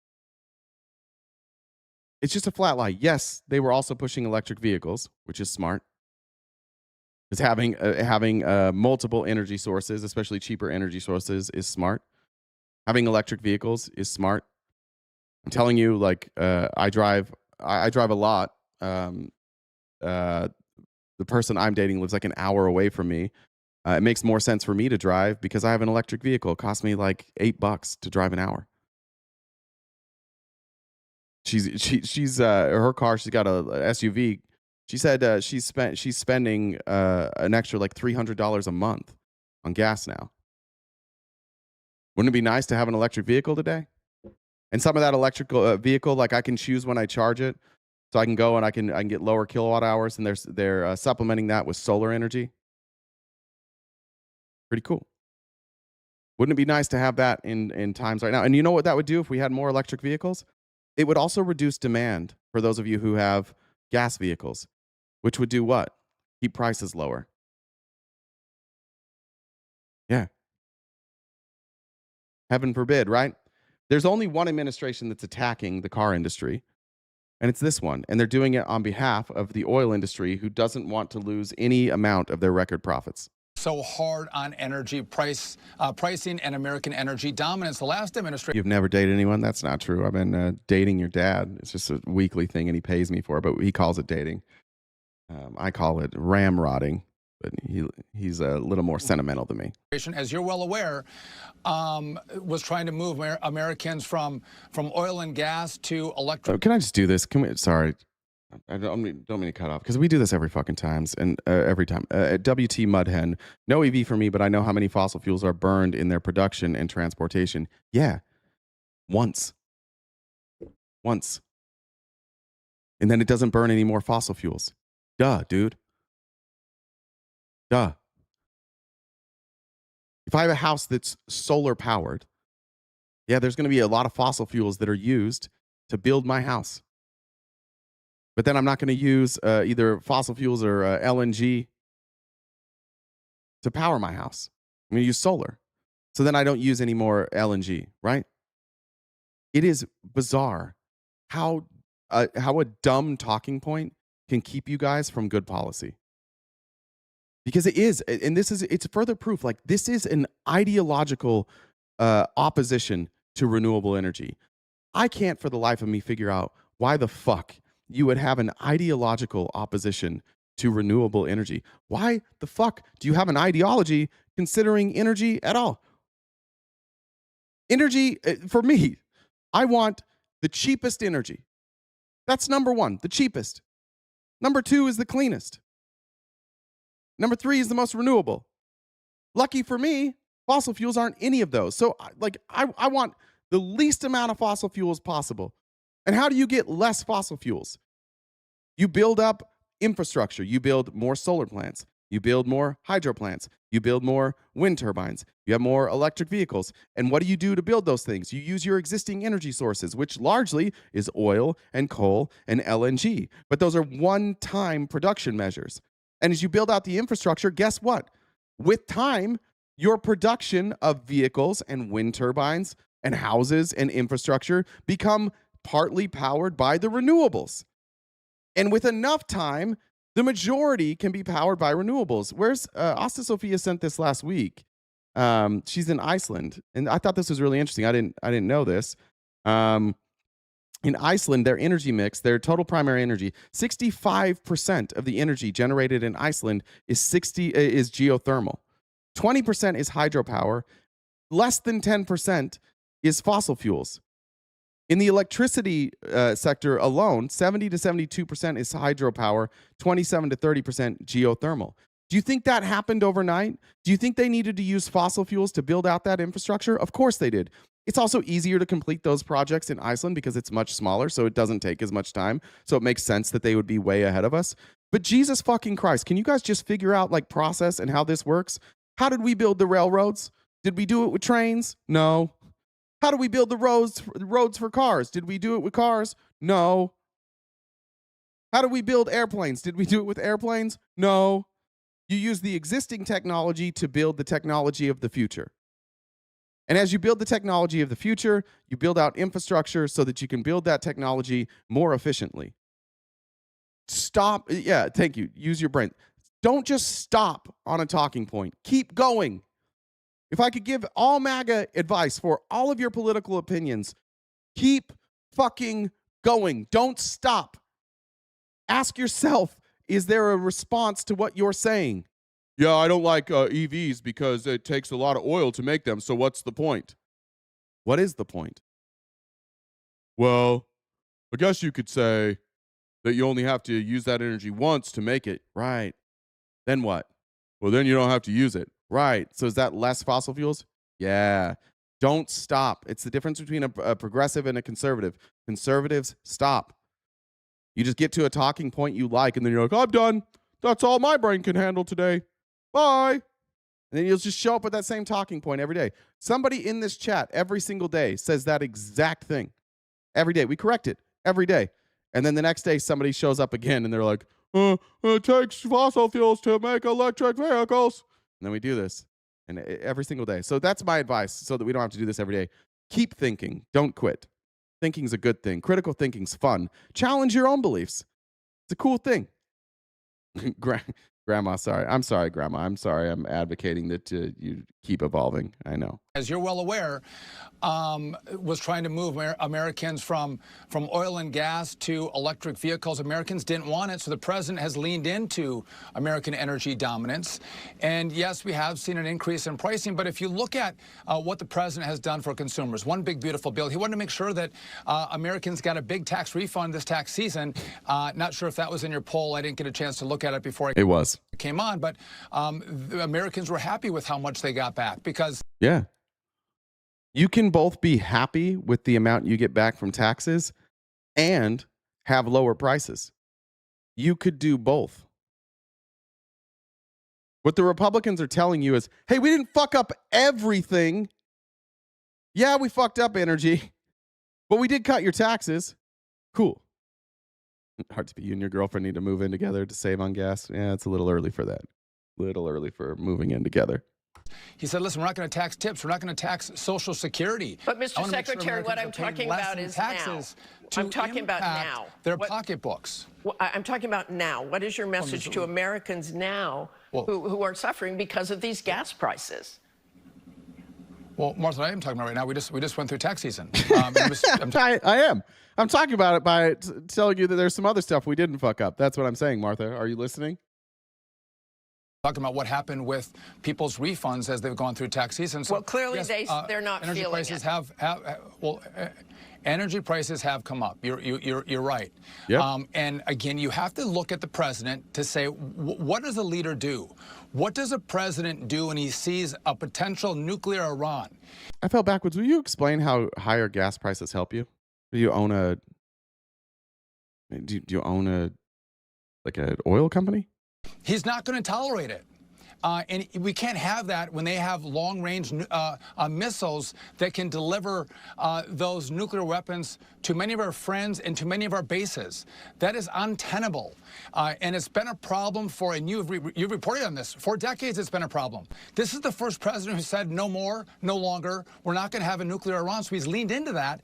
And I think if you ask that question specifically, Americans applaud him for taking on this threat. And I'm proud of our president as well. And again, we're going to get back to lower energy prices when the Strait opens up. Those prices come down and Americans travel, and I think our economy is going. Eventually, the prices will come back down, he says, which doesn't ever happen. Like they'll come down from where they're at now, but they're never going to go super low. You want super low gas prices? Invest in renewable energy and public transportation. Gas prices will come way down. Reduce the demand. How do you reduce the demand? You take away things that need it. Do what California's doing. It's funny. Like California, they're way behind on their light rail, right? Way behind. Way over budget. But what happens when it works? What happens when it's done? It'll reduce demand. And what if every state was doing the same thing? It would reduce demand. Just it's simple economics. It's remarkable how well Republicans have been able to take economic principles and turn them into a religion for you folks. It's remarkable. You're just like, yeah, it's a religion. Can you imagine right now, like, let's just say somebody came to you and they're like, hey, let's say we didn't have automobiles, right? And two people show up for a debate. And they're like, all right, there's two options for automobiles here. The first option is it's called an electric vehicle. And you're like, all right, cool. How does that work? And you're like, well, there's a battery, and basically the entire drivetrain and the electronics work from the battery. And there's some cool features here, like when you slow down, you use the brakes. That can you can use that friction to charge the battery, which is pretty cool. But you're gonna have to charge this car every 300 miles. Like, okay, how do you charge the car? Well, you just plug it in. Okay, where do you plug it into? Well, you can have a charger at your house, or there's infrastructure out there. There's fast charging stations. You can go plug them in. How long does it take to charge? My car, with fast charging, like 20 minutes to get to 80%. You usually don't want to go above like 80%. Okay, cool. Got it. How much does it cost to charge? $10. Okay, cool. $10. And in my house, if I have a charger, do I have to pay for that energy? And they're like, well, you could, but if you have solar, then obviously that's renewable energy. You have to pay for the solar panels, but then the car charges for free, so you don't pay anything. Cool. What about maintenance? Not really any maintenance. Got to get new tires when they wear out, new brake pads when they wear out. Okay, cool. Now the other person's like, you're going to fucking love this. I got something called the combustion engine. Oh, tell me more about that. Well, it runs on oil. So you just take oil from the ground and put it in there? No. You have to refine it. Can we refine it? No. You can't refine it. It's got to go through oil refineries. So there's going to be a big enterprise, and they're going to drill this shit out of the ground. And then they're going to refine that oil. And most of that oil that's refined for your vehicle won't be refined here in America. So we're going to have to import that. Okay, great. And then you're going to have to pay for that oil, that refined oil is turned into gasoline, or if you have what do you call that shit in Iowa? the corn oil. What do you call that? We're going to do that. Or we have diesel oil. There's all sorts of different oil. Okay, cool. And you're going to you can go to the store and you can fill up your car with that oil. It's going to give you more than 300 miles, probably give you ethanol. Thank you. It's going to give you 400 miles. You're like, all right, cool. That sounds good. More miles out of that. Great. How much is that going to cost me? You never know. What do you mean I never know? Well, if we go to war in the Middle East, it'll go way up. Okay, so what's it going to be on average? About right now, if we're going by our normal price, about $80 to fill that up. So $80 for every 400 miles versus $10 for every 300 miles. Okay. All right. And what about like maintenance? Well, you got to put other oil in the car. Why is that? Well, because what causes this engine to go is an explosion. You need a little explosion, and that starts the car. And then you have all these gears and all these mechanisms, and they also require oil. Oh. So you're going to have to replace your oil every like 3,000 miles. What's that going to cost me? 50 to $100. Cool. And also, you need like air filters, and you're going to have to go get emissions done, and you're going to have to make sure that your car doesn't pollute. Why does my car pollute? Well, because when you burn off this oil, it releases toxic chemicals into the air, and we don't want too many of those. Oh, okay, cool. So it's going to cost you more money to drive it. It's going to be really unpredictable how much it costs you to drive. And you have all sorts of maintenance every single year that's more expensive. Which one would you choose? Everybody would just choose the electric vehicle. But in America, because we've been indoctrinated, there are millions of people who put on that red hat and go, I only do gas. I ain't no pussy. I ain't a commie. I run on dinosaurs, dead dinosaurs. That's what they think it is. Nobody would choose this way. The only way you're choosing to double down on oil and the combustion engine is if you've been indoctrinated to think that it's better. But which one is cooler? Also the electric vehicle. I was like, I don't have like a super nice electric vehicle. I have a EV6. I said EV9 the other day. I have a Kia EV6. And it's fast, and it has like a sport mode. And I pulled up to a light, and there was a RT, like I think I don't know if it's a Challenger or Charger RT next to me. It's like revving the engine. I was like, let's go for it. I won that race for quite a while. Pretty cool. Didn't make a sound, just zzz, we were off. Pretty cool.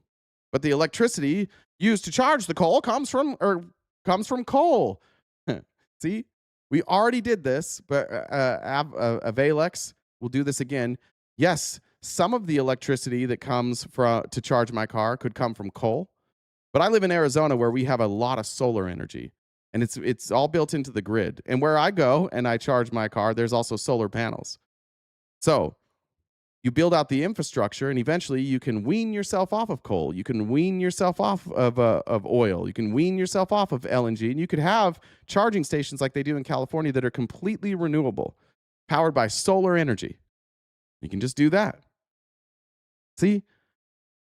Once again, MAGA, we're just learning today, don't stop. When your brain comes up with a response, and then you say that response, and then somebody says something back to you, don't stop. Don't quit. Don't be like, nope, just don't agree. Just keep thinking. How could we possibly have cleaner, cheaper energy? Oh, drill, baby, drill. No. That's not. Look, if we want to look at the price of gas by month, let's see here. Just going to go back. This is from the 90s. January of 92 is $1.22. January of this year is $2.80. It doesn't go down. It keeps getting more expensive, right? Drill, baby, drill doesn't work. But that sun, it's just hanging out up there. It's just free energy. It shows up every day where I live. Some of you guys don't have that benefit. Every day it just shows up. And then you could just power your electric grid. You just got to build out that infrastructure. See how cool that would be? And then those of you who really want a gas-powered car, encourage all of your friends to get electric vehicles. It'll drive down your gas prices because there will be less demand. I just don't think the government should subsidize oil or any renewable energy. I disagree. They should subsidize renewable energy because that's the role of the government. The role of the government is to build out infrastructure and develop new technologies. Remember, if we go back to the preamble of the Constitution there, promote the general welfare. There's not a lot of money to be made in renewable energy. There is a lot of money to be made in oil. So the government has to incentivize renewable energy. However, the government doesn't need to subsidize oil, and we do it. We're not building out more infrastructure. Big Oil's got all the infrastructure and all the capital they need. They're making record profits every single fucking year. We don't need to subsidize them. That's established. But if we're going to establish new energy sources, let's subsidize them, get them up and running, and then they can function on their own. Kind of like with Tesla. Tesla's kind of functioning on their own now. Tyler, you're welcome to come up here and explain that to me. There's a lot of you Republican boys who come in here every single day and say how stupid I am. And every time we invite you to come up here and explain it to us, which you can do by messaging GenDub1 on Discord, then you can come up in real time with audio. You can tell me everything I'm getting wrong here. Fully admit that I'm not an expert. I like admitting when I'm wrong. I'm wrong all the time. I don't know what I got wrong here though. Antifa dues and funds to go for Jay to drag race the Kia. Thank you. Shout out South Korea. Thanks for the good car. Really enjoy it. Let me check with Jen here. All right. We're cruising. Just a reminder, M, thank you.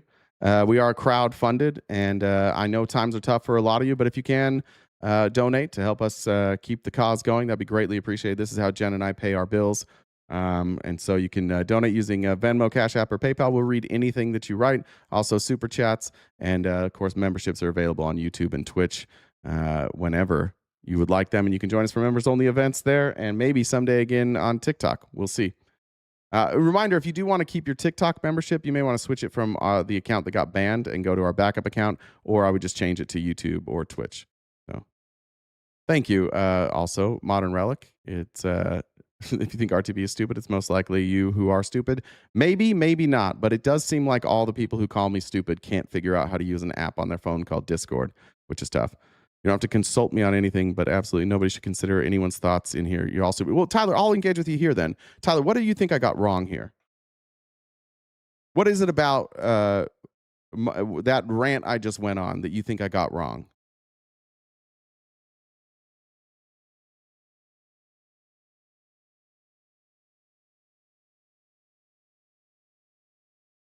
No, I'm a fan. Eat my ass. I'm okay with nuclear energy. Kind of funny though. For some reason, when people say nuclear around you, you semi-hairless primates, your brain freezes. You associate nuclear with Hiroshima. No, I'm not opposed to nuclear energy. I think it's fine. It can be done. Like we've come a long way with nuclear energy. It's far more safe than it used to be. I don't have any problem with that. I didn't consider his feelings. I said every time government has intervened on anything.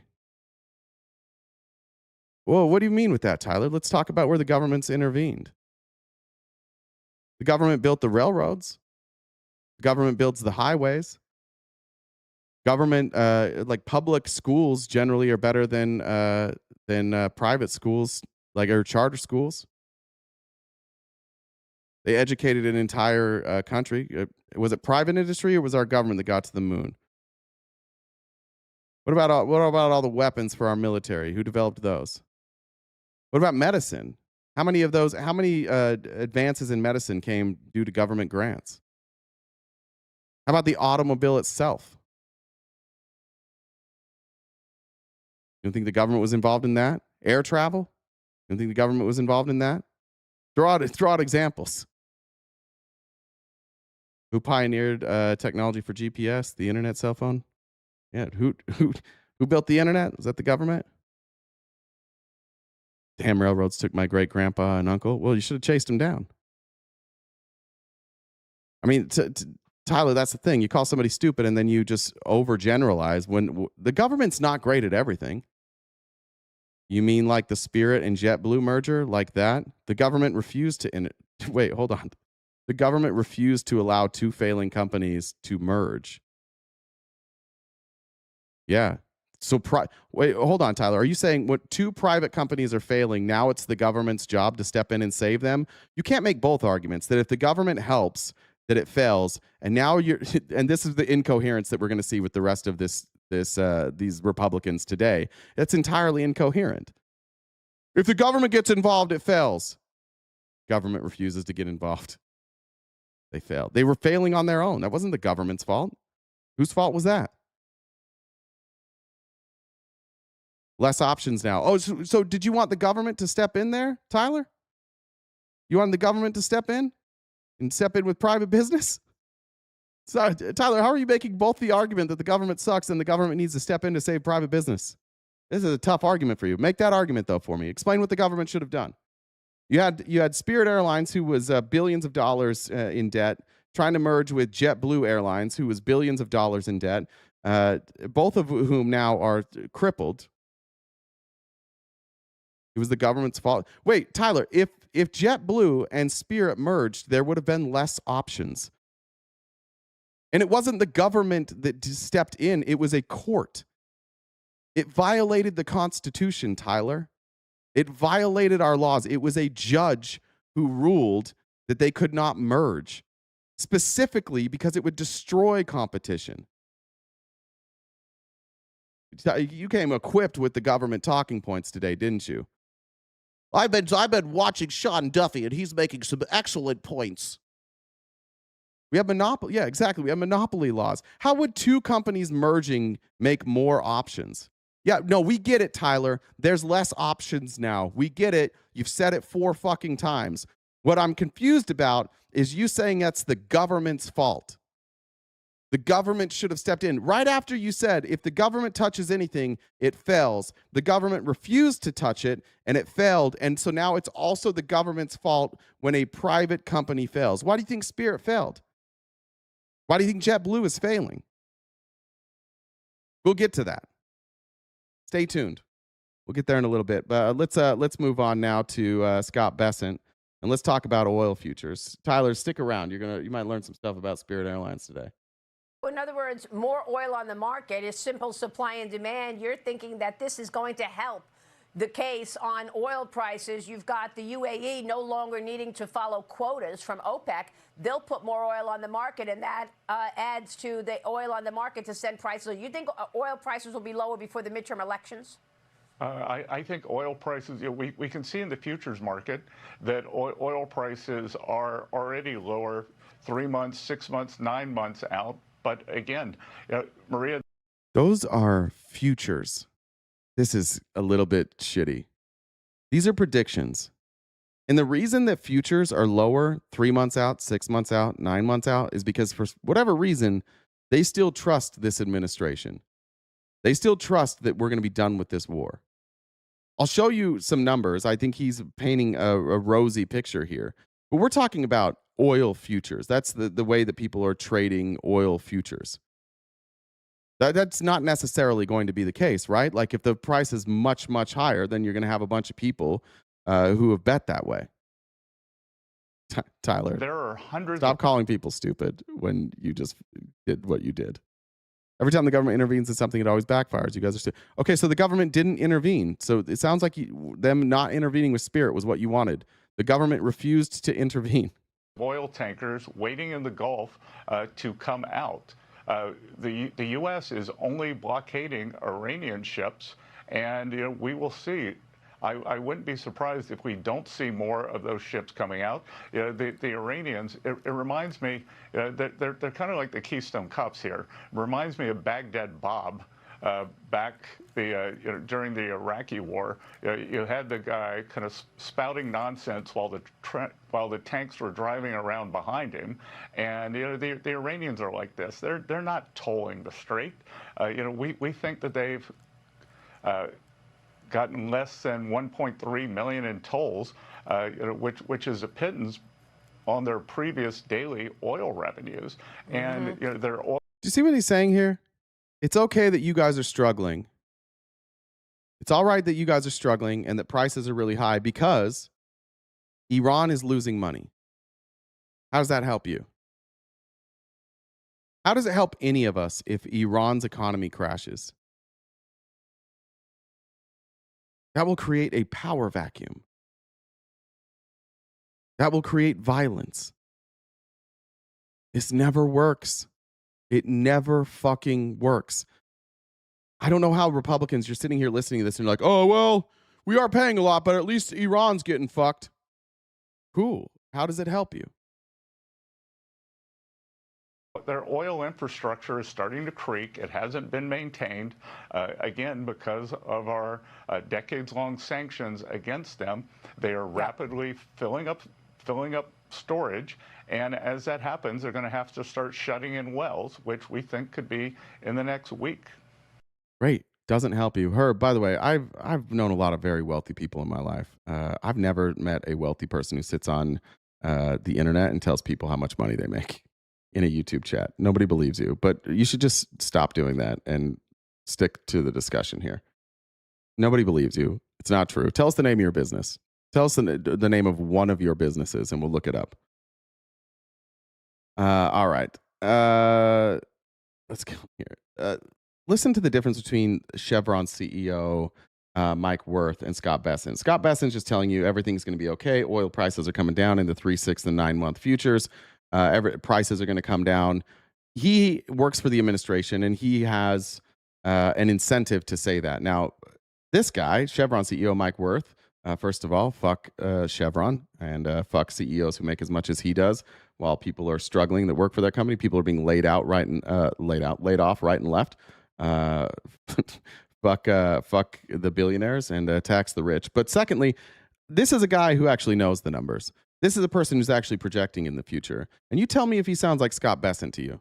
If there is an actual negotiated end to the war, do prices come down, or is just a truce enough to give relief? Well, what's really needed is for flow to resume through the Strait of Hormuz. Mm-hmm. You can't take 20% of the energy out of the system, and some of it's finding its way around to the Red Sea.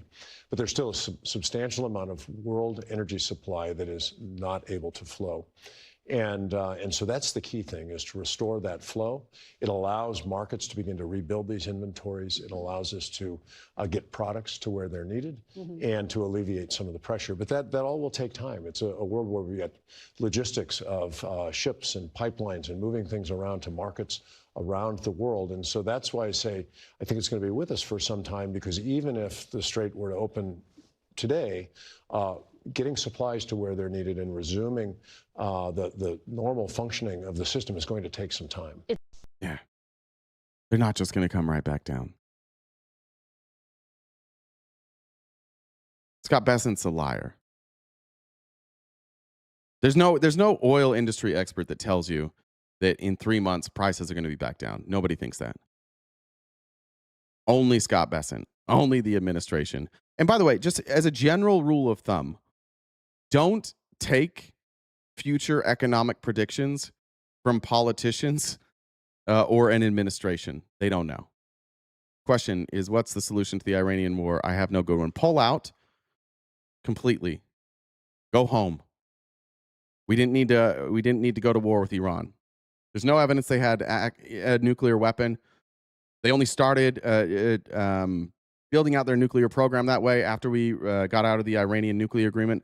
Pull out, abandon Israel, negotiate with Iran, say, our bad, pay them reparations for everything that we've done to their country, renegotiate a nuclear agreement that gives us access. They will promise, they've already agreed that they will promise to never get a nuclear weapon and that we can have access to that. They will reduce their uranium enrichment back down to 3.6%. Pull out, say sorry, say we fucked up, start over. There's no reason for us to be there. And then tell Israel to go fuck themselves. Maybe make Israel pay for the reparations. Stop giving Israel any money whatsoever. No money for weapons whatsoever. Force Israel to pay us back and force them to pay reparations to Iran. There's no reason why we bombed Iran. None. Iran's not to say that the Iranian government are good people, not to say that the Ayatollah was a good person, not to say that the Iranian government wasn't vicious and killed some of their own people. They did. Thousands of their own people they killed. Pull out, leave. Come up with a diplomatic solution.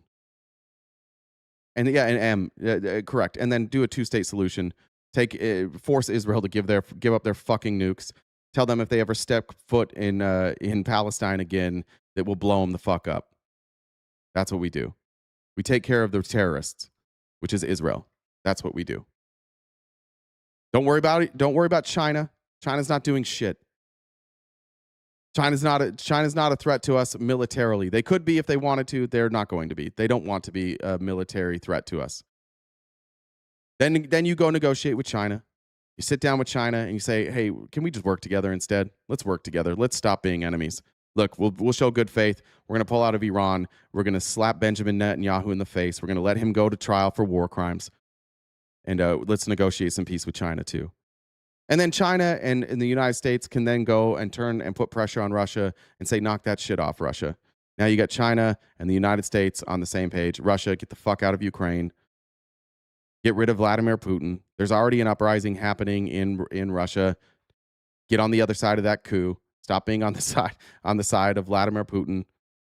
Get him out of there. Restore the people's voice in Russia and create peace treaties. It's honestly the easiest fucking thing on earth. I don't know why we still think that like China and Russia wouldn't be willing to do those deals. Like, you really think any of these countries want to go to nuclear war? You really think that's what they want? Of course not. We have to re-educate the American public to realize that the reason that they hate us is justified.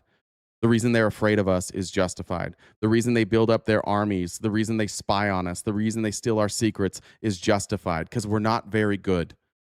We do a lot of fucked up shit, and then they do fucked up shit back to us. That's why. We covered that ruling, Honest Mechanic, last week. Unless there's some other ruling I'm unaware of that's happened today. Hey, howdy. Thank you for the super chat. Sonia said, Iran has lots of experience shutting their oil wells. They are also good at finding places to store it. Trump's blockade is idiotic and won't work. Look, the blockade will work eventually, right? There's no doubt that Iran is losing money, but then what's the end? So then what? Then what? Iran loses money and they starve their people and a bunch of people die. Then what? There's no end game. There's no plan here at the end. Best case scenario, then Iran gets so desperate, they're like, hey, we'll negotiate an agreement with you where we won't get nuclear weapons, which they're willing to do now. So why all this bullshit?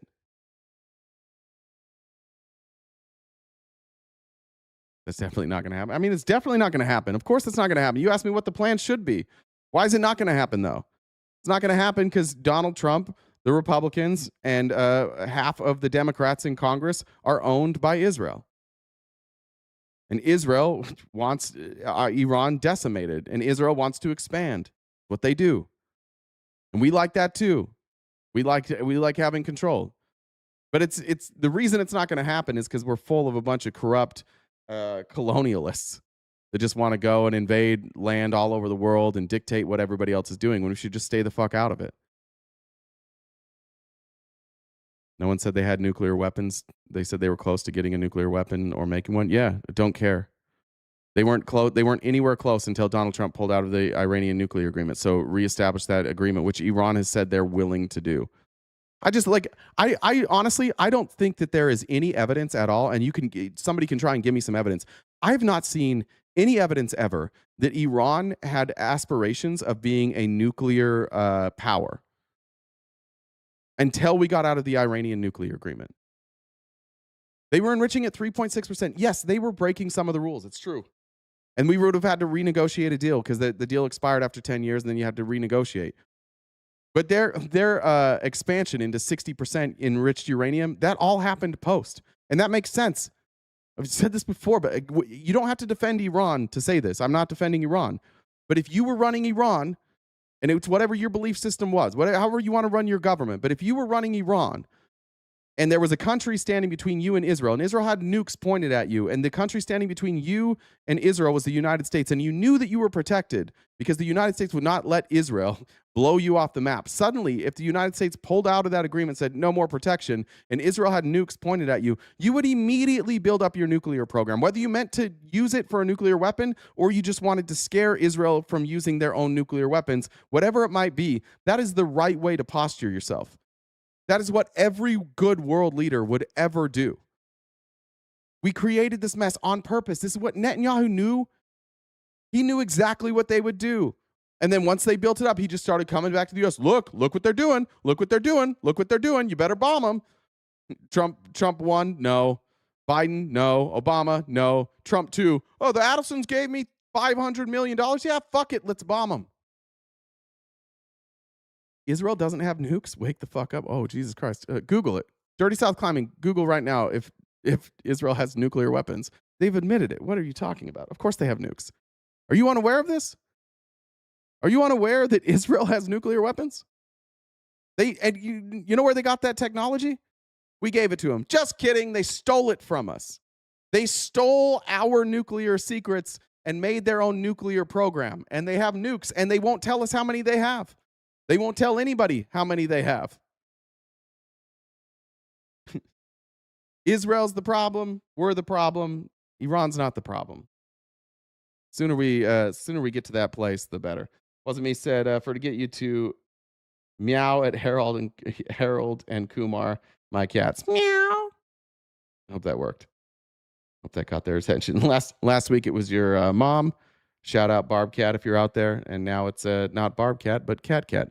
Tanya, thank you. Pink, thank you for the Antifa dues. Just a reminder, guys, it is important to get your Antifa dues in early so you don't forget. And the Antifa potluck will be this Friday at Antifa headquarters, which very much exists, but you all know where it is. But we can't tell them because Cash Patel's still trying to figure it out. So Antifa headquarters this Friday, potluck. Bring your favorite communist dish. All right, let's go here. This is a weird announcement. Here's Scott Bessent, but the UAE, I think it was on Friday when we announced that the UAE was leaving OPEC. This is a weird justification. All right, not justification, explanation of why this is important to us. Before I play this video, Tyler, because I'm dumb and you're smart, Tyler, can you tell me why it's important, like how it will help us if the UAE leaves OPEC? Anybody want to tell me? Let's see what Scott Bessent has to say. The American consumer, that help is on the way. You have it in mind. Help is on the way as of today. The way to think about it is the market, because of the conflict around the strait, is in deficit about 10 million barrels a day, between 8 and 10 million barrels a day right now. So every crude carrier that goes through has about 2 million barrels. So 4 or 5 crude carriers a day coming through of the pent-up demand. We think there are more than 150, 200 crude carriers that can come out. So I think the market's going to be very well supplied. The other thing, too, is I am confident on the other side of this, the world's going to be awash in oil. That the UAE has come out of OPEC. They're going to be pumping more. OPEC just announced that they're going to be pumping more. And the U.S. has record crude deliveries. We are the #1 energy superpower in the world, and we have never delivered so much crude. Okay. So what they're saying is OPEC, which manipulates markets, which they do, OPEC will regularly stop production to keep oil prices, the per barrel price, high enough that people are still making a profit. They make sure that the per barrel price doesn't drop to the point where people are losing money. And we know this because in the first Trump administration, when gas prices were getting too low, Donald Trump negotiated a deal with OPEC to make sure that everybody stopped producing oil. The drill baby drill will make oil so cheap, negotiated a deal to not drill baby drill, to stop drilling baby, stop drilling. So the UAE leaving OPEC, do we think that the UAE is going to now drill so much oil that they're willing to operate at a loss? That they're going to flood the world with oil that's cheap? where they're losing money? Of course not. Secondly, yeah, good question. Secondly, we don't want the world awash in oil. Oil is not fossil fuel. Why do you keep saying that? Do you think somebody is making this? What argument do you think? Can we just figure this out so you can stop saying that?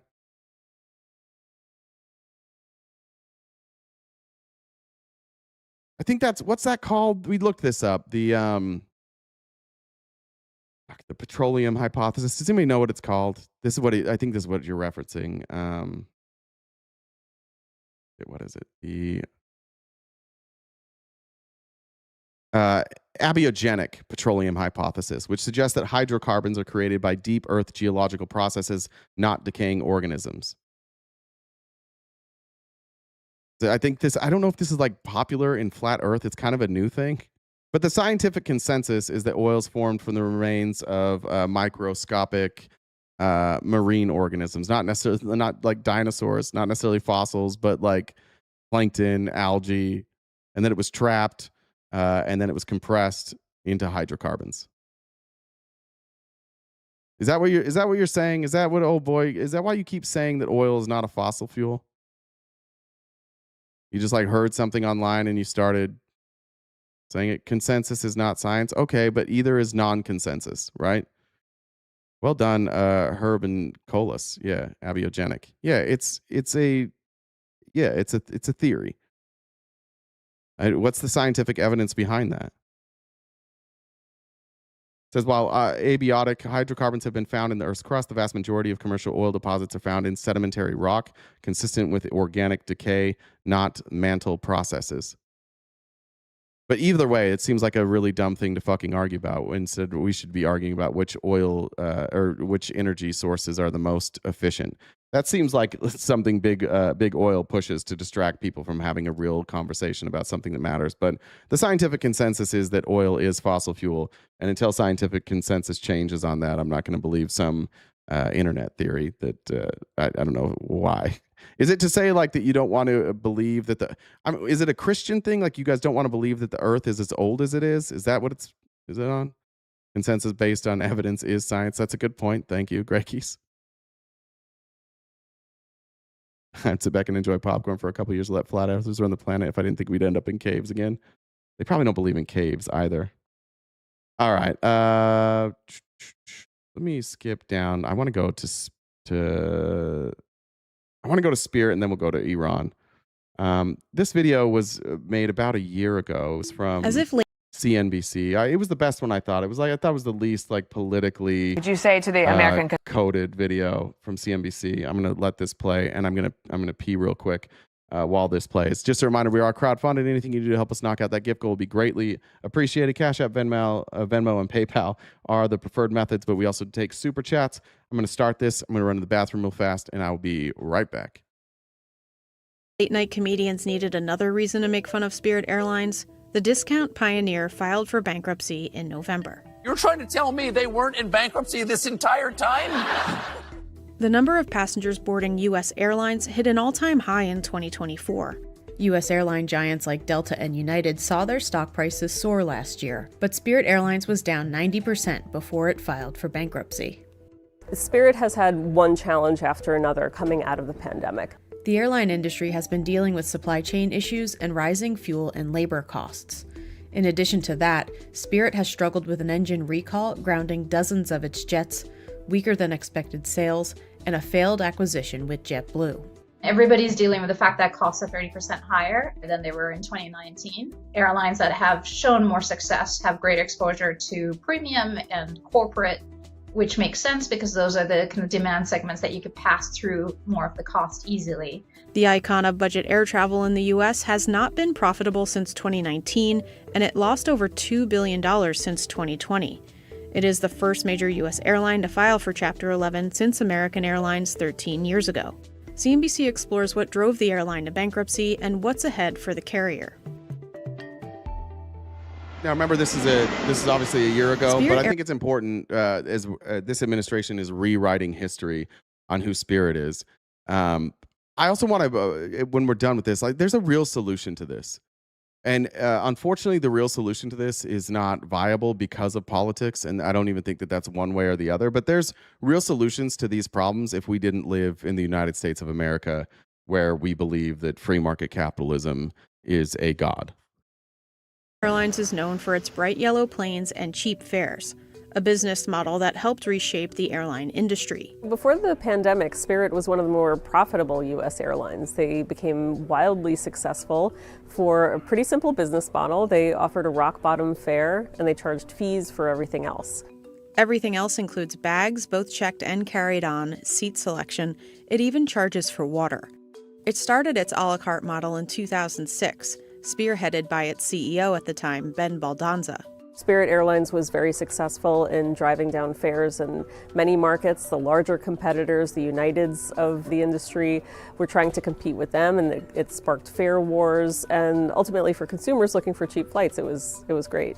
Spirit is often ranked as one of the safest airlines in the U.S., but it's also been ranked one of the world's worst airlines due to customer complaints. Guys, never fly with Spirit. Yes, we do. All right. So everyone's going to shut up, and we're going to say this once, and we're only going to say it again because we're... I remember I was looking at flying back and forth like across the country, and I was going to have to do it a bunch of times. And Spirit, like last year after this announcement, they introduced this, like you could fly. It was like a pass. I don't remember what it was. I want to say it was like, might have been like $90 a month or something. You could take unlimited flights, but you had to schedule them like the day of, or maybe it was like within 48 hours. They really tried.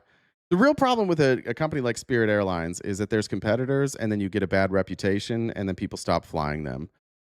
That's what happened to Spirit Airlines. Not enough people wanted to fly on a budget like this, and then rising cost of gas put them over the edge. Like the problems existed.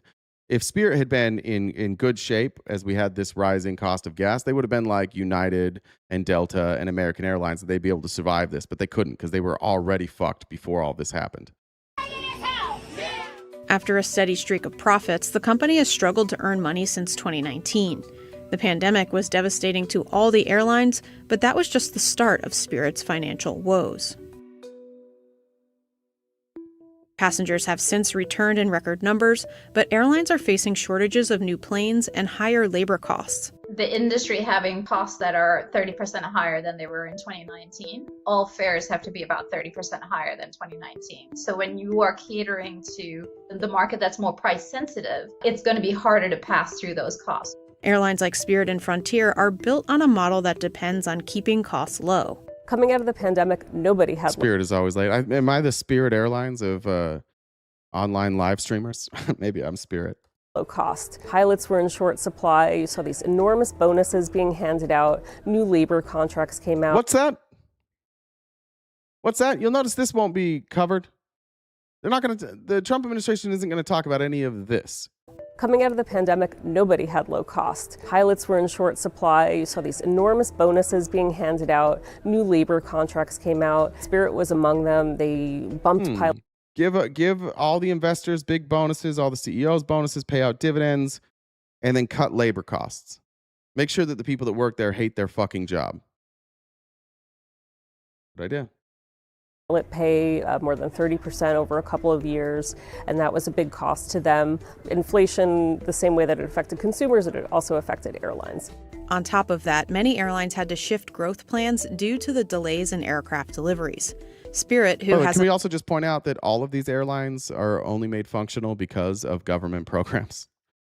Because of places like the FAA, remember that? They're safe because of the government, allegedly. They all don't function without the government. An all-Airbus fleet was affected by a Pratt & Whitney engine recall that grounded dozens of its jets. So this has been a bigger drag for Spirit. It has by far the largest exposure to this issue. That kind of limited its capacity. You need those planes to make revenue and get people on board and bring cash in the door. The other thing is that they have been in this M&A umbrella for 2 years. So 2 years of, trying to figure out if Frontier or JetBlue was buying them. In February 2022, Frontier Airlines agreed to merge with Spirit. But a few months later, JetBlue came in with a $3.6 billion all-cash offer. I sound like, guys, when we criticize rich people, dumb fucks go, "You sound like a socialist." don't know if I think you're joking there in the term. I think you are. I love that though. Anytime you say anything about rich people fucking us over, socialist. In announcing this, you guys said during the extensive discussions held between Spirit and JetBlue, JetBlue itself admitted that a lawsuit from the DOJ seeking to block the merger was a 100% certainty. Let's be clear. Are you basically saying that JetBlue said to you guys, look, we know we're not going to get this thing through without having to go to court? Yeah, that's what they told us, which is... That's kind of a compliment. Yeah, that's true. We agree with, by the way. And it kind of makes less airlines equals less chemtrails. Yeah, for sure. Yeah. How come the chemtrail people are also such huge fans of fossil fuel? We can't have harmful chemicals in the air unless they're coming from your car, in which case set it up directly and just inject that anally just to see if you can get to, what are those things called? What are those things called? Enema. Just get an enema, hook it to your tailpipe. They'll do that. But heaven forbid there's chemtrails. Thing to the point of being illusory. Chemtrails make me gay, not shoving the exhaust up my asshole. That's not gay. Gay is chemtrails. It gets to that greater point. And it really does call into question what the motive here is. The executive team at Spirit told their shareholders... No way, there's legislation in South Carolina to stop chemtrails. Oh, no. Oh, no. Nobody's going to fly to South Carolina ever again. There's just vapor, everything. They just can't fly. It's humid in South Carolina. You're going to have vapor trails. We think Frontier is the better option. The shareholders saw the all-cash offer, they turned down the Frontier deal, and then they went for JetBlue. In January of 2024, a judge blocked that deal, and it ultimately fell through. Oh, word, it was a judge? And not Joe Biden or Pete Buttigieg? Over the past decade, low-cost carriers have seen increased competition from legacy carriers like American, Delta, and United. Spirit had become very successful, and the big airlines did not like that. They had a lot more firepower than, little Spirit Airlines, and it saw that fares were going down in some of its key markets. They don't like someone coming in and offering these double-digit fares into their markets. So what Delta did and sort of kicked off this industry trend was they offered their own sort of bare-bones fares. It was called Basic Economy. Typically, a basic economy fare is very restrictive and only includes the flight. It is non-refundable, non-changeable, passengers can't pick their seat, and board the plane later. A bare-bones fare on legacy airlines still comes with non-alcoholic beverages and a snack. On Delta and JetBlue, a basic economy ticket still comes with free Wi-Fi. Okay, so again, we'll stop it there. Did the government kill Spirit? No. What killed Spirit is bigger corporations offering lower fares. And if you can fly Spirit or you can fly American, like I've always flown American. If I have the option for Spirit or American, and my American flight's like $40 more, I'm just gonna pay for American. And if you can get it to be the same size, same cost, I'm gonna fly American. I'm gonna pick my seat. Or at least, at the very least, I'm going to know where I'm sitting. Yeah. And you're right, though, Ross. And now that Spirit's dead, these companies are likely to raise fares back up. There's a real solution. There's something we could honestly do with Spirit Airlines. And again, we won't. But before we get to that, I just want you to see Scott Bessent. He hates Elizabeth Warren so bad.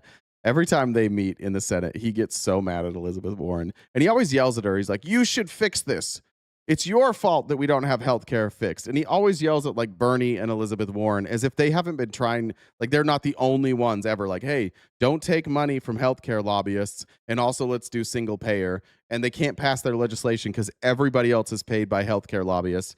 And billionaire Scott Bessent comes in and always blames Elizabeth Warren. But he fucking hates Elizabeth Warren. So look at him figure out a way to blame Spirit Airlines going under on Elizabeth Warren. Terry, let me get your take on what took place in terms of Spirit Airlines, because I know that the Democrats did not want Spirit to merge with JetBlue a year ago, and now we see that Spirit Airlines closed operations. The Treasury was supposed to be doing a deal to save this company. Can you tell us what happened? Sure, Maria. Real quick, Republicans how come you all hate socialism? I get that. Why weren't you upset that the Trump administration was offering to buy Spirit Airlines?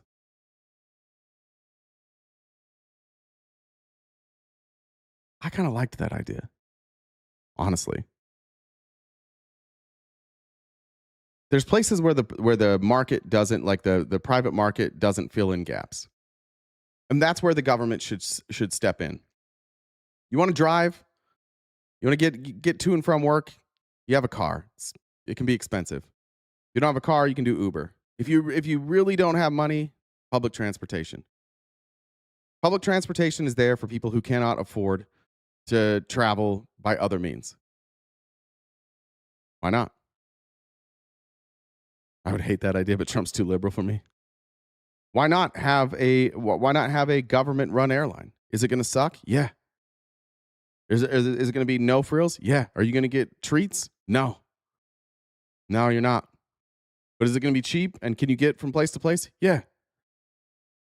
So why not? I would actually be okay with that. But how come none of you got mad and started calling Donald Trump a socialist for saying we're going to buy Spirit Airlines?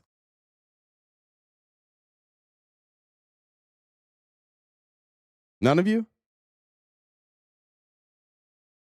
Did you call him a socialist? There are no frills now and they already don't feed you. Yeah, but Jackie, on top of the no frills and you don't get snacks, does it help to know that investors and CEOs make millions of dollars and take that out of the company? What if you had like shitty service, but also you were like, well, at least there's not some CEO making $100 million a year. That'd be cool. What did the CEO of Spirit Airlines? If the CEO of Spirit Airlines made more than 25 million, I think we all have a revolt. CEO Spirit Airlines. Okay, what do you guys think it is?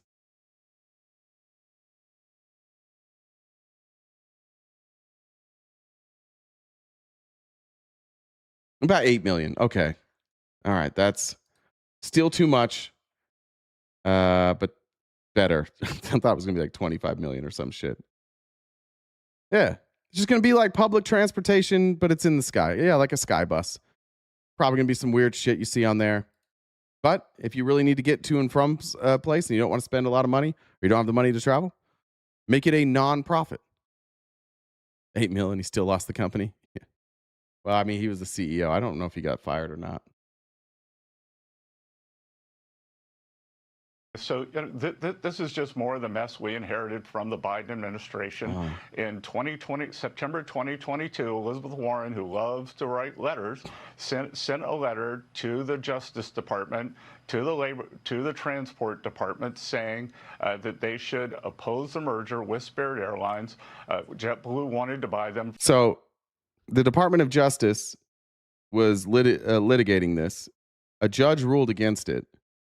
But it was a letter that Elizabeth Warren wrote that killed it. Guys, you have to demand better from your representatives. They're trying so hard to be whiny bitches about everything. Like these are just personal beefs now. He just fucking hates Elizabeth Warren.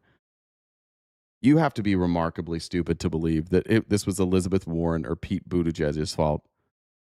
This was illegal. It was ruled unconstitutional. But a letter that Elizabeth Warren wrote saying, please do something. Like the Justice Department always listens to Elizabeth Warren. She doesn't have any power. She's a minority in the Democratic Party. She created the Consumer Financial Protection Bureau, and they hate her so much that they wouldn't even let her sit on the board. She couldn't even run it. She couldn't have anything to do with it. Even when she comes up with good ideas, they hate her so much. They're like, yeah, but you can't be part of it. Who doesn't hate Warren? The people with brains and people who can read. People with an IQ over 100.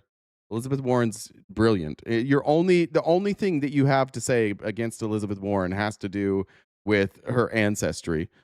And that's it. And that she's a woman. You have nothing. You have no specific criticisms of Elizabeth Warren. She's one of the smartest people in the Senate. She's brilliant. If you can't see that, you're blinded. You don't have to agree with somebody on everything to say that they're smart. But if you don't think Elizabeth Warren is smart, who left her job at Harvard, at fucking Harvard, she was a professor at Harvard, and you think, oh yeah, they're just hiring idiots over there at Harvard. She left that job to do this job. Yeah, she's dumb for sure. You just don't like her. You might just not understand. She might seem dumb to you because you don't understand what she's saying. And that's fair. See, there it is. Child, please. Warren is scum. Why is Warren scum? Because she lied about her ancestry. Anything else? I don't know. You'll lie about how much money she has. You'll say that she's bought and paid for. She's one of the few politicians that doesn't take corporate money, that clearly isn't bought and paid for. She argues on behalf of you. Like if Elizabeth Warren ran this country, it would be a much better place. Your life would be better, and you would still hate her. She's incredibly smart. For $3.8 billion, it would have given them much more resiliency. And she and the Transportation Secretary Pete Buttigieg was probably the worst transportation secretary in history when he came to the office. They did nothing. He's blaming Pete Buttigieg and Elizabeth Warren for a judge's ruling. Were against the merger, and if JetBlue had merged with Spirit, we would have all these jobs that were lost yesterday. We had 30 regional airports who have lost service. And I can tell you what happened here. It wasn't Treasury, it was Commerce that was trying to put something together. But the reason we were here was because the merger. All right, so Pete Buttigieg and Elizabeth Warren killed a merger between Spirit and JetBlue, which was violating the Constitution. But what we really needed to do was socialism, is what Scott Bessent, the George Soros protege, is saying. And it's just a weird day to kind of agree with Scott Bessent. The government should have just bought Spirit Airlines and created public transportation and made it not for profit. They should have just taken it over. Buy all the assets, take it over. Run it as a not-for-profit, not a non-profit, I guess, a not-for-profit. You can run it. You can operate it at a loss a little bit. I don't care. It's a good point too, Travel Casey. The letter was not to the judge. It was to the, I think to the, not the Treasury, to the, I don't even know who it was to. Yeah, that's what we should have done. The rare time Donald Trump got something right. If Elizabeth Warren proposed it, you would all call her a socialist. Do you not understand what the Trump administration and Scott Bessent proposed? They were going to buy 90% of the company. That's what China does. You guys, communist China, that's what they do, right? Trump wouldn't have made it nonprofit. Well, I mean, it goes to the government. So even if there was profit, the profit would go to the government. Name one thing the government runs right. Name one thing they don't. I don't. What does the government not run? The military they don't run right. They do a shitty job with the military. What doesn't the government run right? I think when governments, local governments run schools. I think when schools are better funded, they run better, and when they're less well funded, they run worse. Medicare has better outcomes and better satisfaction than private health insurance. The government's much better at running healthcare than the private insurance companies. Much better. Are you unaware of that? The IRS returns for every it's either 6 or 8. For every dollar we spend at the IRS, we get a return of investment on $6 or $8. That's pretty remarkable. That's a really well run organization. Until now, the Trump administration's cutting. So now we're not getting our money. We have trillions of dollars. I think it's close to $1 trillion every year in unpaid taxes that just sits out there because the IRS is underfunded. Quick, tell me anything besides the military that the government sucks at running. Yeah, USPS. I think USPS runs well. It doesn't run at a profit. It's not supposed to.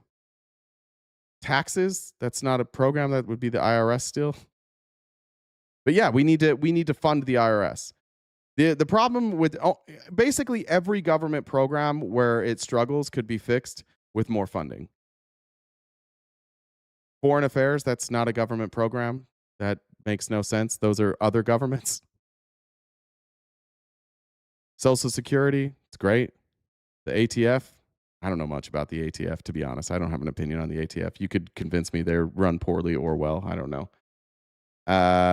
Is it just me or is Bessent just Will Ferrell doing his Harry Carey impression?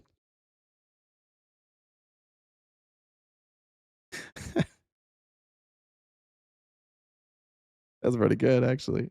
I've never seen it. Now I can't unsee it. Hi, everybody. I'm Harry Carey. I'm not good at that. I thought it was going to come out better. What do they suck at?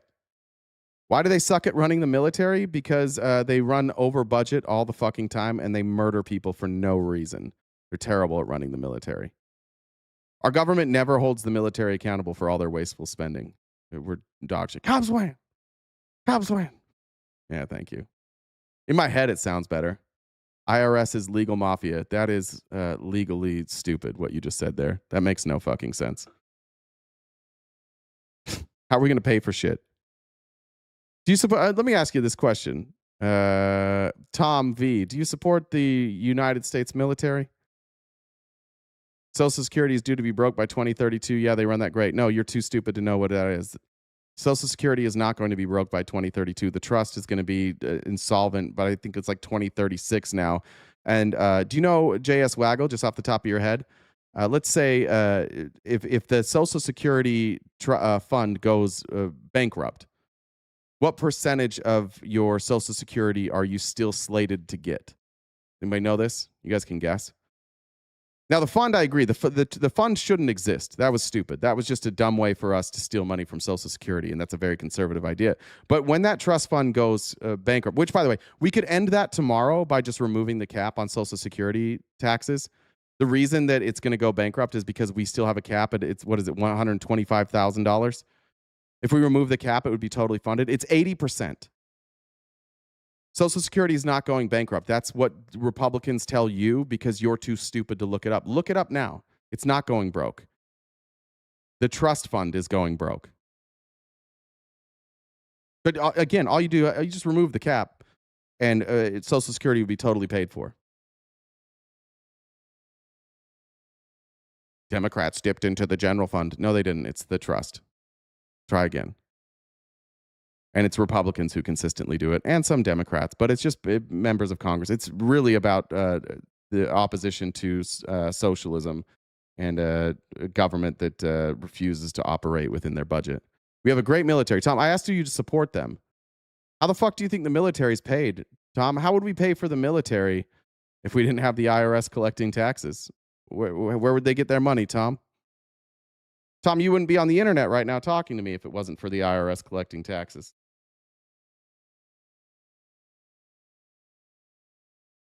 Yeah, the trust shouldn't exist. Social Security should never be touched. But you'll still get 80%. And again, you could still have the trust and you could just remove the cap and you could pay for Social Security. Tariffs are not a government, I guess, program. What's they work. We collect tariffs. Woke boy, thank you. That was tough for you guys, huh? We gave you a lot of options. A lot of not one of you can tell me a government. Give me a program that the government runs that they run worse than the private sector. Axe said, don't think the ceasefire is going to last much longer. America hit 7 of their fast boats in the Strait. Jesus. Great. IMFRCD said conservatives loves the ACA, right? Right? That's free market.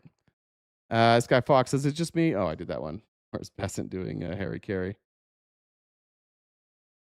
Got those. Sully said, love y'all. Thanks, Sully. Appreciate you guys. Just a reminder, we are crowdfunded, so anything you do to help us knock out that gift goal, which I will update here quickly, would be greatly appreciated. Venmo, Cash App, and PayPal, as well as Super Chats, and I read damn near anything you write. All right, moving down to here on Sean Duffy, because Sean Duffy's going to do the same thing. Now, I showed you the clip earlier, and I showed it at the beginning of the show on purpose to say that Scott Bessent promised that within 6 to 12 months, nothing would be the Biden administration's fault anymore. So we shouldn't still be blaming the Biden administration for everything, but I guess they're still going to do it. Here's Sean Duffy. I'll take your questions in a second. but I think it's important to talk about why are we here today. There was a proposed merger between JetBlue and Spirit, and Joe Biden and Pete Buttigieg, along with the Biden DOJ, decided that they did not want that merger to take place. And Airlines, a judge ruled it. He's just lying. A judge ruled that it was unconstitutional. That's what happened. And they're blaming Joe Biden and Pete Buttigieg, which is, I guess maybe that's why he said judge there. B87 said the GOP loves to defund programs when they fail from lack of funding. They're like, see, these programs are total failures. Exactly.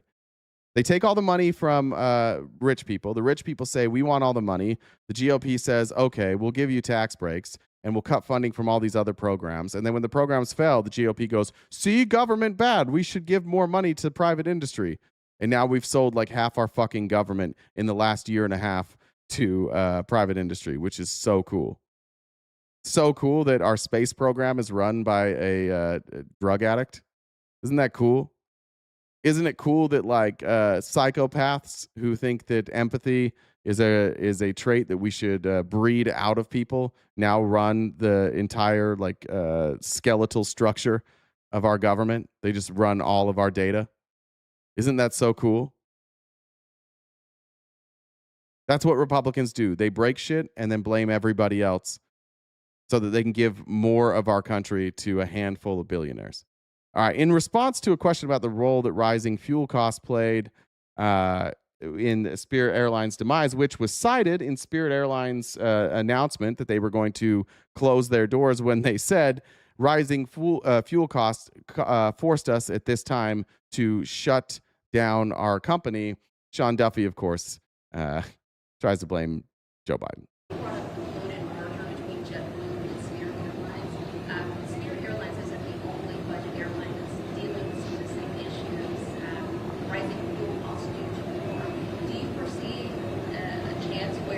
There is no such thing as a tax break in the physical world. Oh.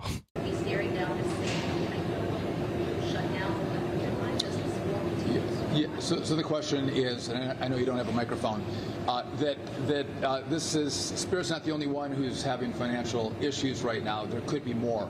I would just... Oh, why are they all having financial issues right now? Could be the cost of fuel? Point this out. Once the merger was denied in 2024, Spirit filed for bankruptcy immediately after the denial. And then last August, Spirit again filed for bankruptcy. So Spirit was in dire straits long before the war with Iran. Multiple times they had filed for bankruptcy. Their model wasn't working. They couldn't get to fiscal health. So this was not the impetus. The war was not the impetus for Spirit. Now, you've heard that other airlines have talked about requesting a $2.5 billion bailout. I am in continual contact, and my team is in contact with all the CEOs of the airlines. I would say that at this point, I don't think it's necessary. They do have access to cash. If they want to come to the U.S. government, we would be a lender of last resort if they can find dollars in the bailouts. Go to war that we don't need to be in. Cause economic insecurity. And then bail them out? The private markets, I think that's better for them. If there was a need across the low-cost carriers who had made this request, again, there's not $2.5 billion that sit around in Congress that the executive branch can fund a bailout for those airlines. That would have to be a conversation that does happen with Congress. It feels like 2008 all over again, huh? Too big to fail. Maybe if we had a bunch of different airlines instead of like, three major players, and we had more competition, more regional airlines, and some people that focus maybe on transcontinental flight instead of one company trying to cover everything, perhaps we wouldn't need bailouts like this. And there would have to be a real need.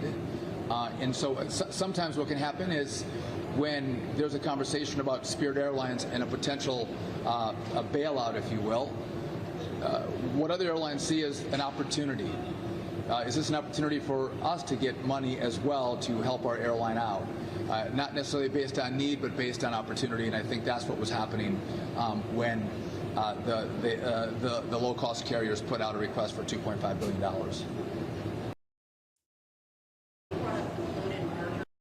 Fucked up a whole industry for a war we don't need to be in.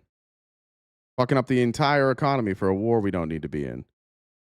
We didn't learn this lesson from George Bush. I thought we learned this lesson. I thought we were past. When Trump ran on this shit. Trump ran on understanding that these wars are futile and they're pointless and they just fuck us over. But here we are, just rolling it back. Let's skip that. One more time. Here's Sean Duffy now. Now, again, Spirit Airlines, in announcing that they've shuttered their doors, didn't mention Elizabeth Warren at all. In fact, the only one I saw that blamed Elizabeth Warren was Scott Bessent. Nobody's blaming Elizabeth Warren. Somehow her name keeps coming up. To be really clear, yeah, jet fuel prices have gone up. This story was not written because of the Iran war. This story was written years ago because of what Elizabeth Warren, Joe Biden, Pete Buttigieg, and the DOJ under Biden, what they did to prevent the merger from happening. So, again, I love that they... The judge ruled it was unconstitutional. Elizabeth Warren don't know what she's doing. Why would they mention her? Because dipshits like you, Tom, listen to them. That's why. Dumb motherfuckers who don't understand how our government functions and how anything works, like you, Tom, listen. And so they just throw out names that you don't like. And then you go, they would never lie to me. But can you explain to me how a senator writing a letter would stop or force a judge to rule something unconstitutional? A judge ruled it unconstitutional, bud. They're lying to you. And they're able to lie to you because you're dumb, Tom. And you need to be less dumb. To be really clear, yeah. Tom says, now you're listening to Real News. Yeah, Tom.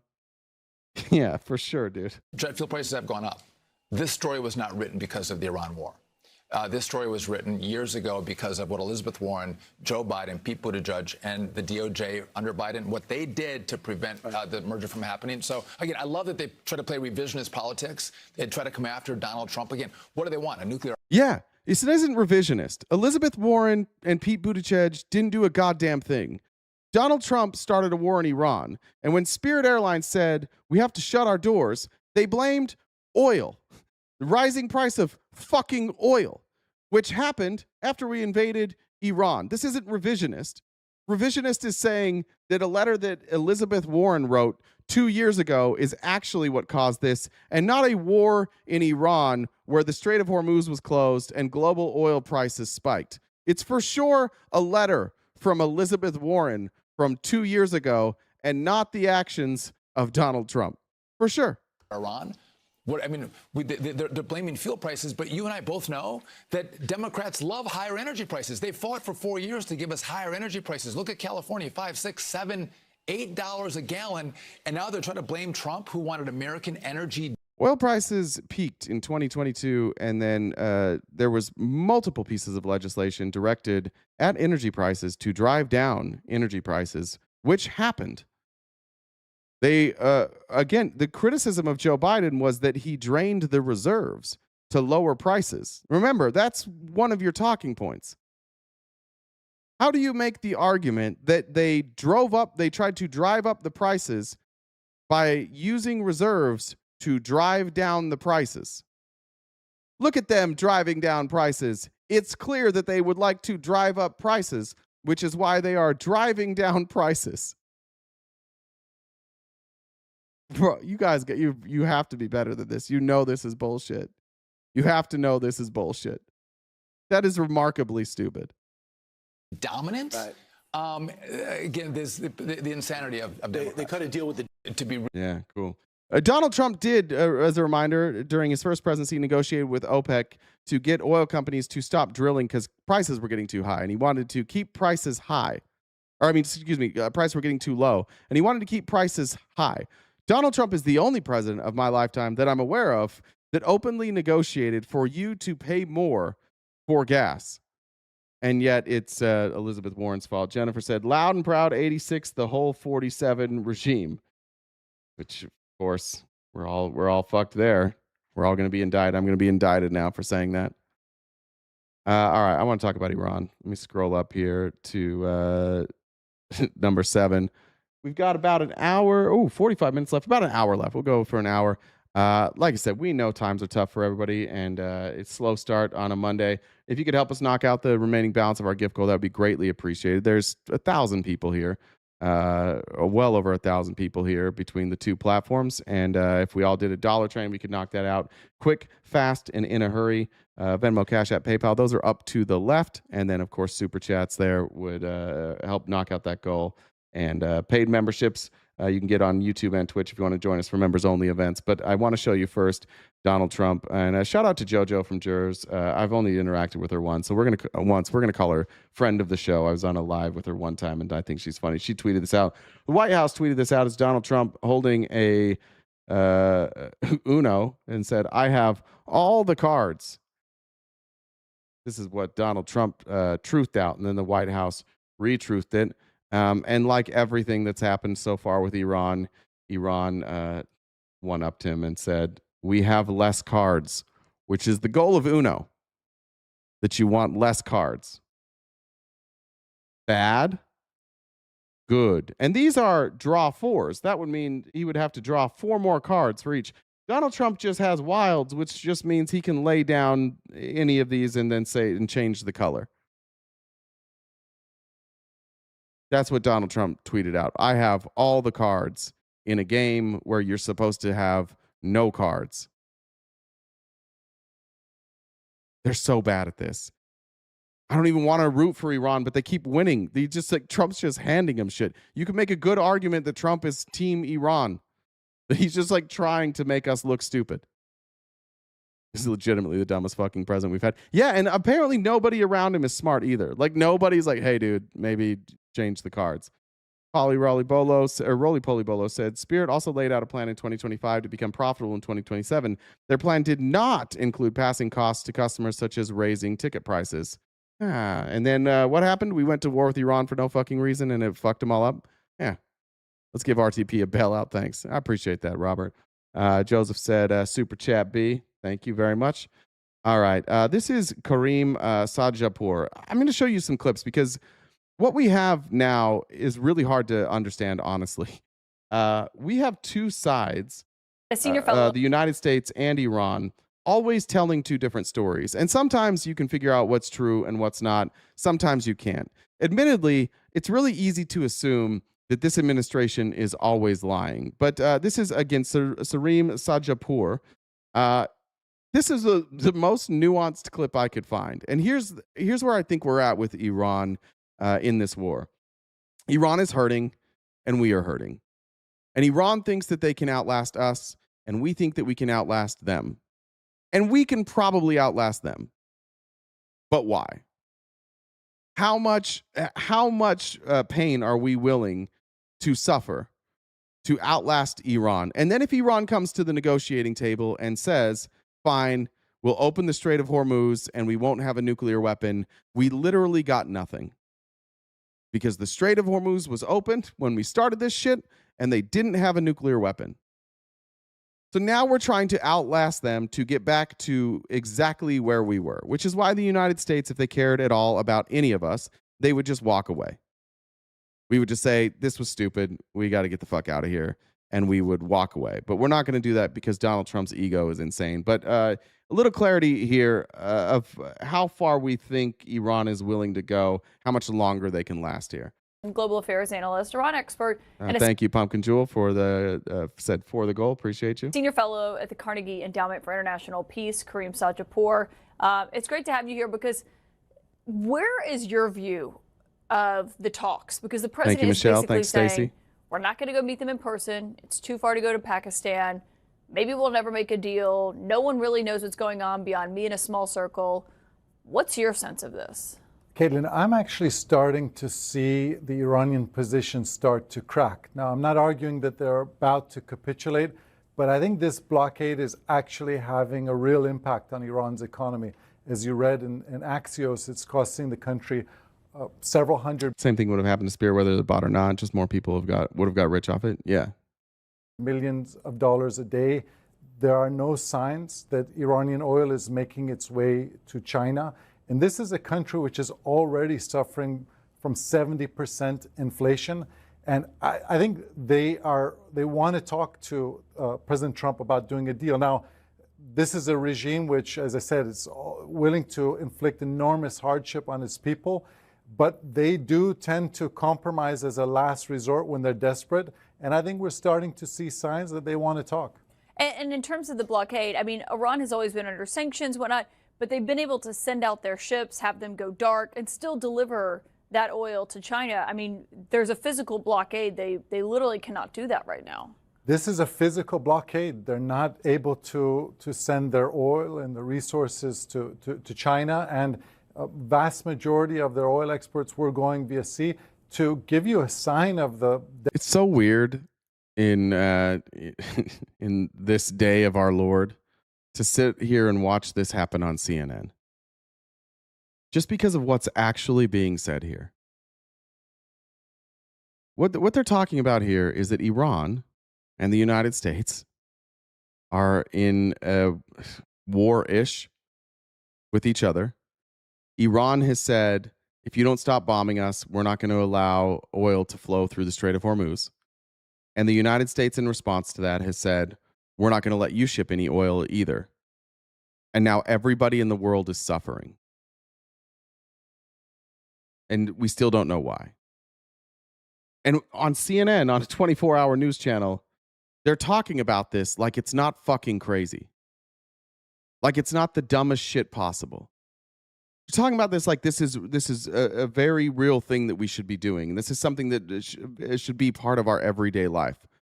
That this makes any goddamn sense at all. It's bizarre. It's bizarro world. I don't know why they're not spending all of their time going, wait, why are we doing this again? Can somebody please explain what the fuck we're doing here? Because there's a lot of people suffering. There's people dying right now. And for what reason? Yeah, that's a good way to put it, Percy Ked. Like they're playing a game of Battleship. This is just dick measuring. And it's not even our dicks. Like we're just watching two other people measure their dicks. It's like Trump's out there like whipping his dick out. Look at it. Look at it. And the Iranians are like, look at ours. We're like, hey, think we could just have like cheap gas? Would that be all right? What if we just stopped spending billions of dollars every day bombing each other?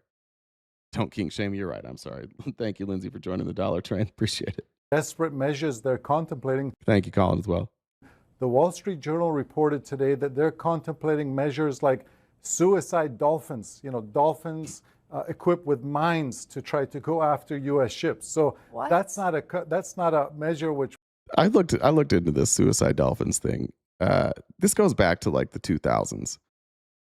It probably even further than that. The Russians used to claim that they had these like suicide dolphins where they could arm these dolphins and get them like to act as suicide dolphins. When I think in like 2014, somewhere along the line, like Ukraine wound up with that program instead of Russia. And then when Russia annexed Crimea, then Russia got control over that program. The United States also has a program. It's literally called, I had to look this shit up this morning. I didn't know we had, it's in San Diego. It's called the, let's see if I can find it.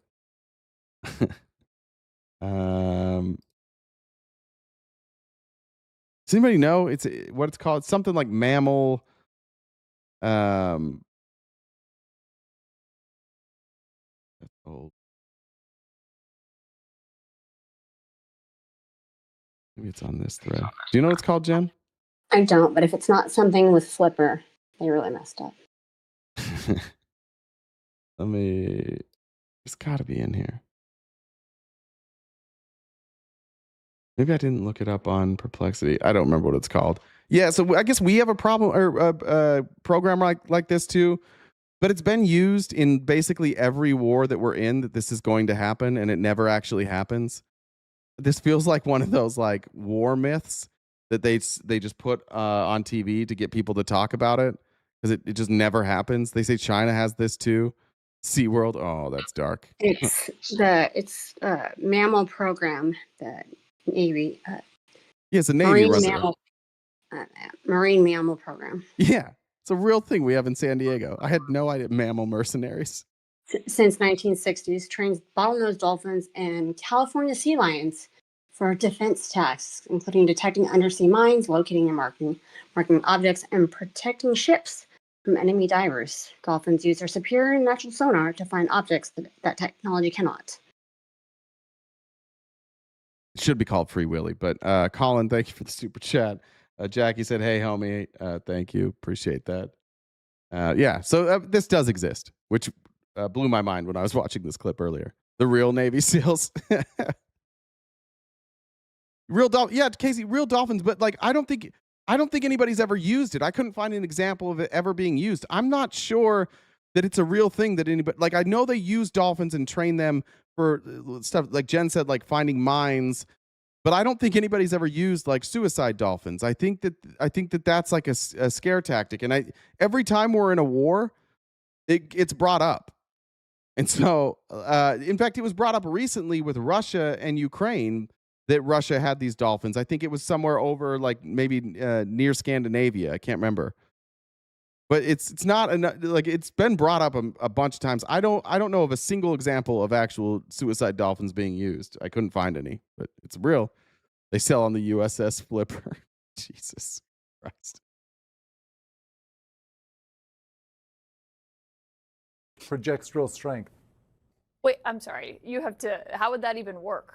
So this has been discussed in the past by the Iranian regime that they want to strap bombs to dolphins. To dolphins with mines to go after U.S. ships. Now, the first example I could find of the Iranians, the claim of Iranians threatening to do this came from Israeli intelligence. So, I mean, not the greatest source for anything ever. That's a pretty crazy asymmetric tool. Florida Backwoods, how the fuck did you sit through Spirit Airlines merger and you're bored when we start talking about suicide dolphins? Brother, I don't understand how to entertain you. That's crazy. I applaud you, and it's great. If you're bored, you should leave here. But that's crazy that you sat through an hour of Spirit Airlines merger and you're like, suicide dolphins? Nah, call me when you got something entertaining. That's crazy. But this is some of the measures that are being reported right now. I mean, do you think that they could actually try? If they actually tried that, what would that say about their desperation? Well, this is something that they've thrown out in the past to show the various options they have at their disposal. But again, this is not a show of a country which is strong. You don't contemplate those kinds of measures when you're strong. Yeah, I mean, what are the I don't even know that they're contemplating these measures. There's no evidence that they're planning on using suicide dolphins. That's how fucking stupid this war is. They just don't have anything to say anymore. We're just at a stalemate.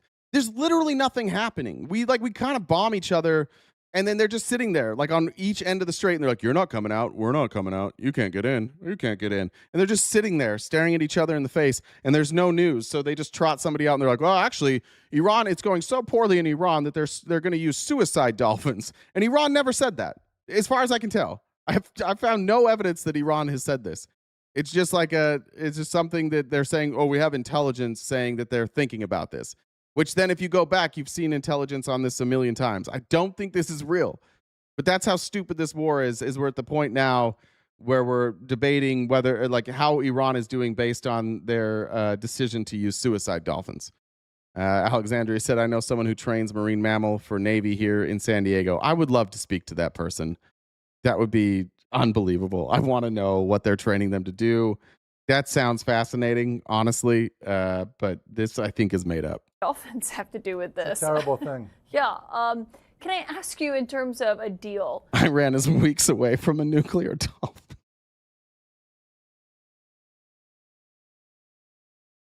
Stop it.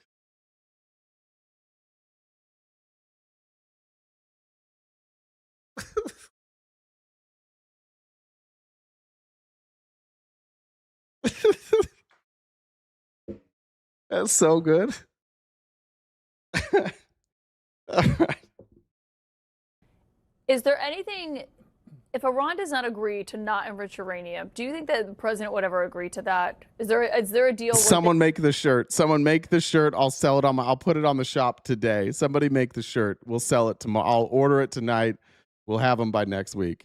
That's not part of it that he would agree to, in your view? So I don't think they're going to permanently give up the enrichment of uranium. The question is, how long will they agree to suspend it? I think that's what these negotiations are going to be about. And just for historic context, when Ayatollah Khamenei, the previous supreme leader, signed the nuclear deal with President Obama, I was reading his speeches very carefully. For week after week, for about 2 years. Dolphins of mass destruction.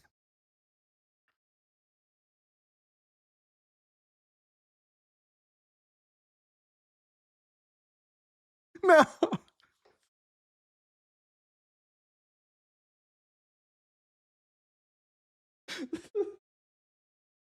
Someone else said something about this is Austin Powers. Wasn't there something like laser beams? Something like that. Yeah. This can't be real life. Jamar says this war is like having a staring contest with my neighbor. No one really wins. And then we just go back home. Yeah, but then you got home and everything was more expensive. Yeah, it's basically like that. It was defiance, bluster. And they're then using kamikaze coyotes. No. This speech calling for heroic flexibility as a prelude to compromise. So Iran only compromises once it's exhausted all other possibilities.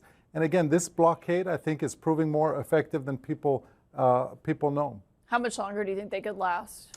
They could probably still last weeks, maybe even months longer than that.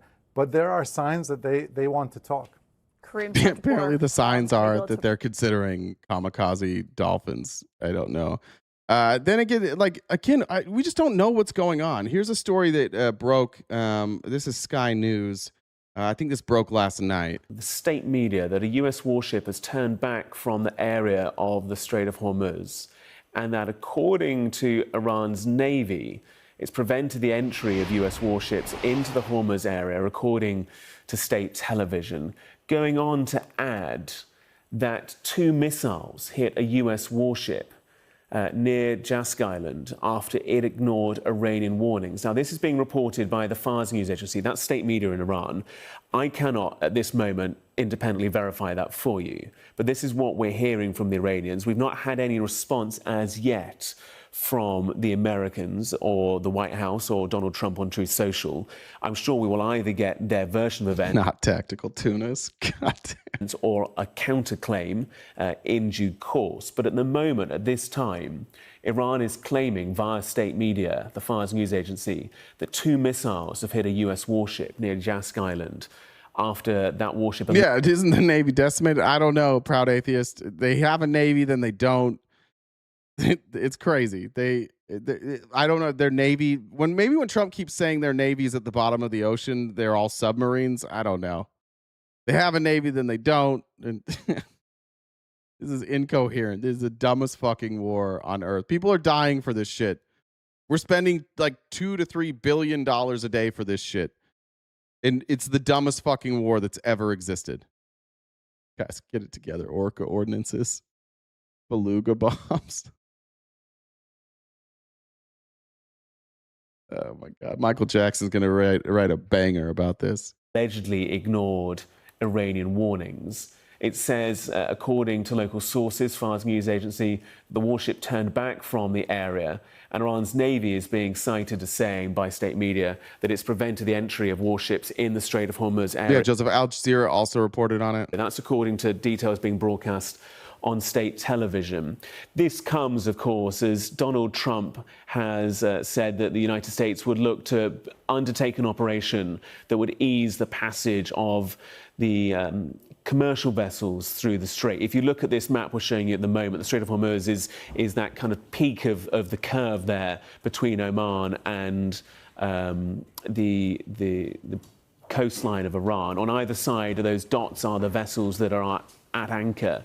Donald Trump saying that 15,000 US troops will be utilized to enable the passage of these vessels. All right, so allegedly, Iran says they stopped a U.S. warship from entering the Strait of Hormuz. They said they fired 2 shots. They clarified that they didn't hit, but they fired warning shots.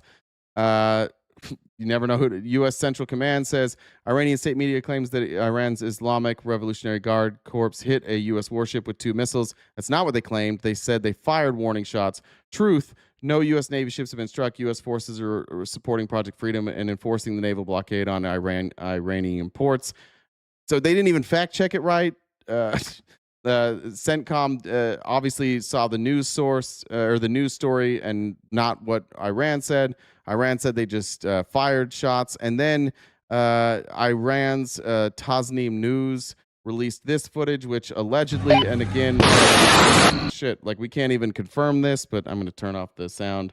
We can't even confirm this, but this is what Iran says. This is how they were firing the shots. You can see here. That one looked crazy AI to me. I don't know. I don't know what any of this looks like. Maybe it is. Maybe it's not. I have no idea. But Iran's like, yeah, we really did do it. Again, dumbest fucking war. Heat-seeking marks. Jesus. We just don't know. We have no idea. Somebody said they dropped the picture for the T-shirt in Discord, so I want to see that when you get a second.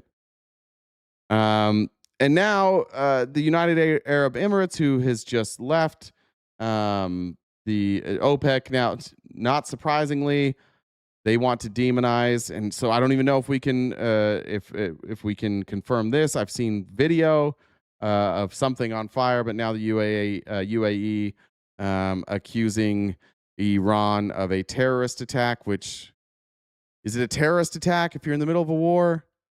Isn't if this is a terrorist attack, isn't everything a terrorist attack? Is it a terrorist attack when the Israelis are invading Lebanon?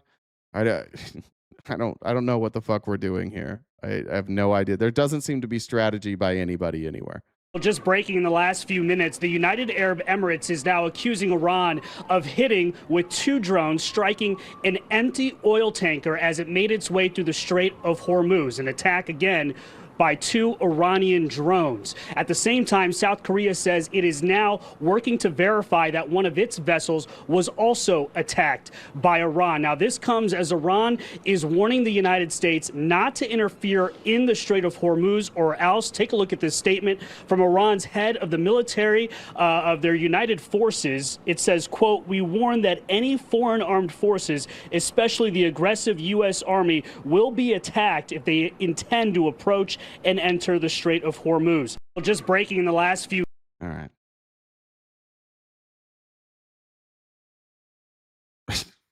Nothing's changing. Now, all kidding aside, we do use dolphins like underwater working dogs, but I've never heard of explosives being put on them. Yeah, we agree with that. Okay, here is. I want to show you this by CNN. Actually, this was. You've all seen, if you haven't, I can pull them up. But have you guys seen the videos and the pictures of the meals that our servicemen and women are being served? For people who say that like they love our service members and they support our troops, like they're sure not being treated very well. Again, they don't need to be there. There's no fucking reason for us to be at war with Iran right now. But CNN put together a montage of the bases over in the Middle East, and just look at look at how safe these people are. Look at how safe our members of the military are. It's clear that we can't protect these people. And it would be one thing if it was a just war, if there was a reason to fight this war, but again, not. We've got about 20 minutes left. Thank you guys for the damage you've done on the gift goal. Appreciate that. We could again kick off a dollar train and wipe the rest of that out by the end of the live. That would be great. Mighty Duck said Iran sent those javelinas to chase you. Oh shit! I hope they didn't have weapons on them. Real quick, just some of the T-shirt ideas. Iran is weeks away from a nuclear dolphin, and breaking intel: Iran is 2 weeks away from a nuclear dolphin. Echolocation of mass destruction. Echolocation of mass destruction.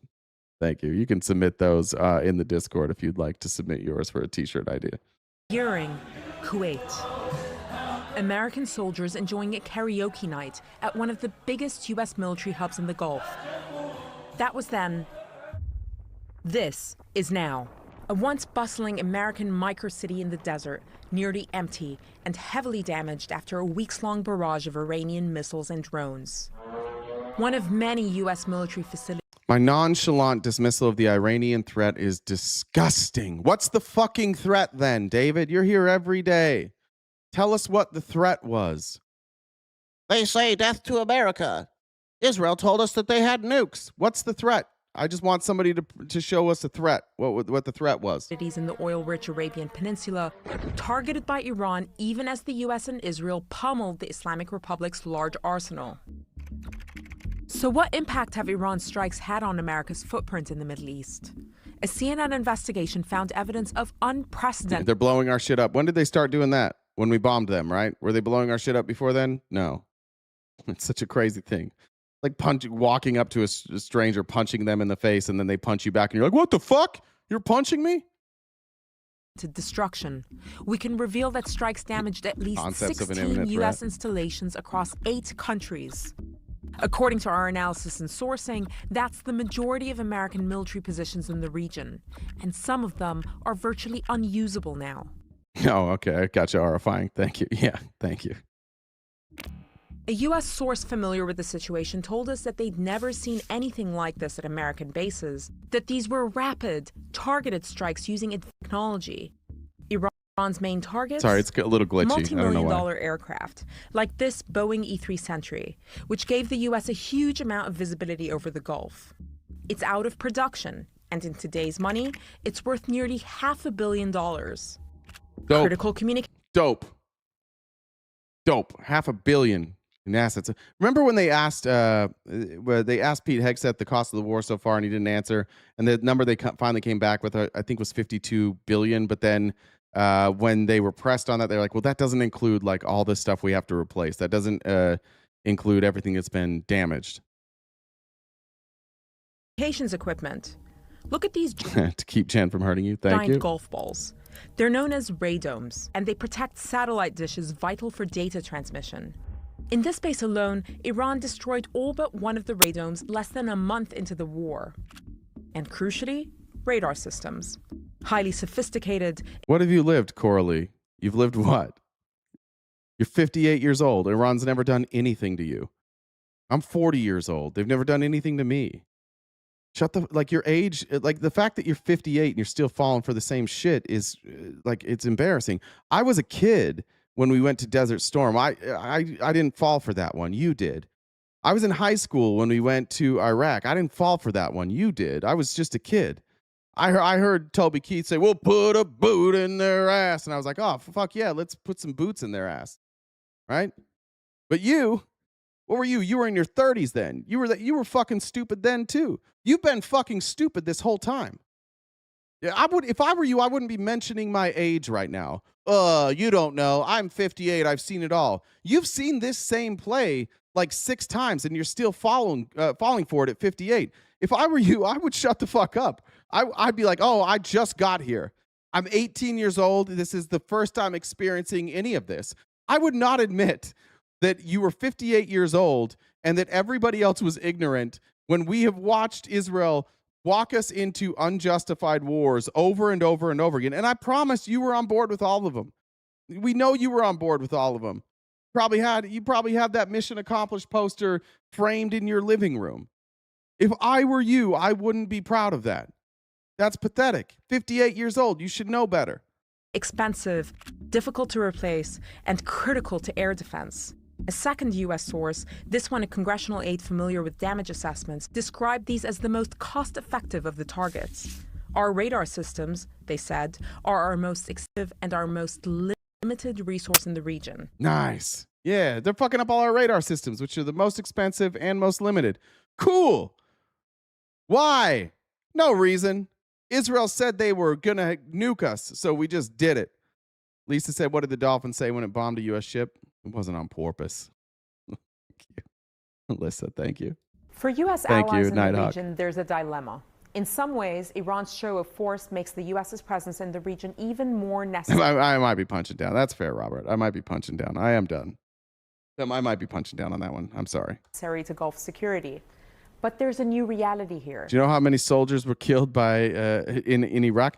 David, we shouldn't have been there. That's the whole fucking point. You know how many of them would have been killed if we didn't invade Iraq for no fucking reason because Netanyahu told us there were weapons of mass destruction? 0. Yeah, 0. So stop doing it. That's the point here, dude. Do you think it was justified to go to Iraq? I don't. Which is that U.S. military installations, previously seen as formidable fortresses, have turned into sitting targets. As a Saudi source told me, the war has shown Saudi Arabia, that's the U.S.'s longest-standing Arab ally, that the alliance with the U.S. cannot be exclusive, and it is not, in their words, impregnable. To get a sense of just how vulnerable U.S. facilities have become, have a look at this. It's the war room at Qatar's El Udeid Air Base, the theater command and control hub for U.S. air power across 21 nations. Struck not just once, but twice, and according to a U.S. source, causing significant damage. The base had been largely evacuated at this point, and no casualties were reported. Iran's visibility over its targets has never been clearer. In 2024, according to the Financial Times, Tehran secretly acquired a Chinese satellite, known as the TEE-01B, a massive upgrade from its own satellites. That means that Tehran went from looking at images of this quality to this. This is the first time America has fought an adversary with satellites that capture high-res imagery almost as detailed as its own. As the scale of the damage comes into focus, many will wonder whether America's presence, once a protective shield in the Middle East, has turned into its Achilles heel. I don't even think you have to wonder that. Every one of these countries that are our allies that allowed us to put bases in the region, they're all being attacked, and the U.S. is doing nothing. I'm with you, Amy Lynn. Like, it's heartbreaking. We failed our soldiers. We're failing our armed forces. Why are we putting them in harm's way? I have no. Does anybody have any evidence that if we pulled out of the Middle East, that Iran would just come and take us out? You're not accounting for all the terrorist attacks in 47 years. That includes Hamas, Hezbollah, ISIS. It's very real. Ask that burger. Yeah, where did those happen? Where did those happen? In the Middle East, where we invaded? How many of those groups did we fund and then stab in the back? How many of those exact groups were funded by Israel too? Was Hamas funded by Israel? What about Hezbollah? Did we fund ISIS? Did we then stab them in the back? Yeah, we go into these countries that don't have militaries like we do, and we create these resistance groups, and you can call them terrorists all you want. That's fine. But they're resistance groups. What are they resisting? The United States being in their country. Why are we in their country? Who the fuck knows? You know, those groups wouldn't exist. A lot of claims with no proof. Is there? Are you unaware of Israel funding those groups? Look it up. Should we pull it up? We can give you sources.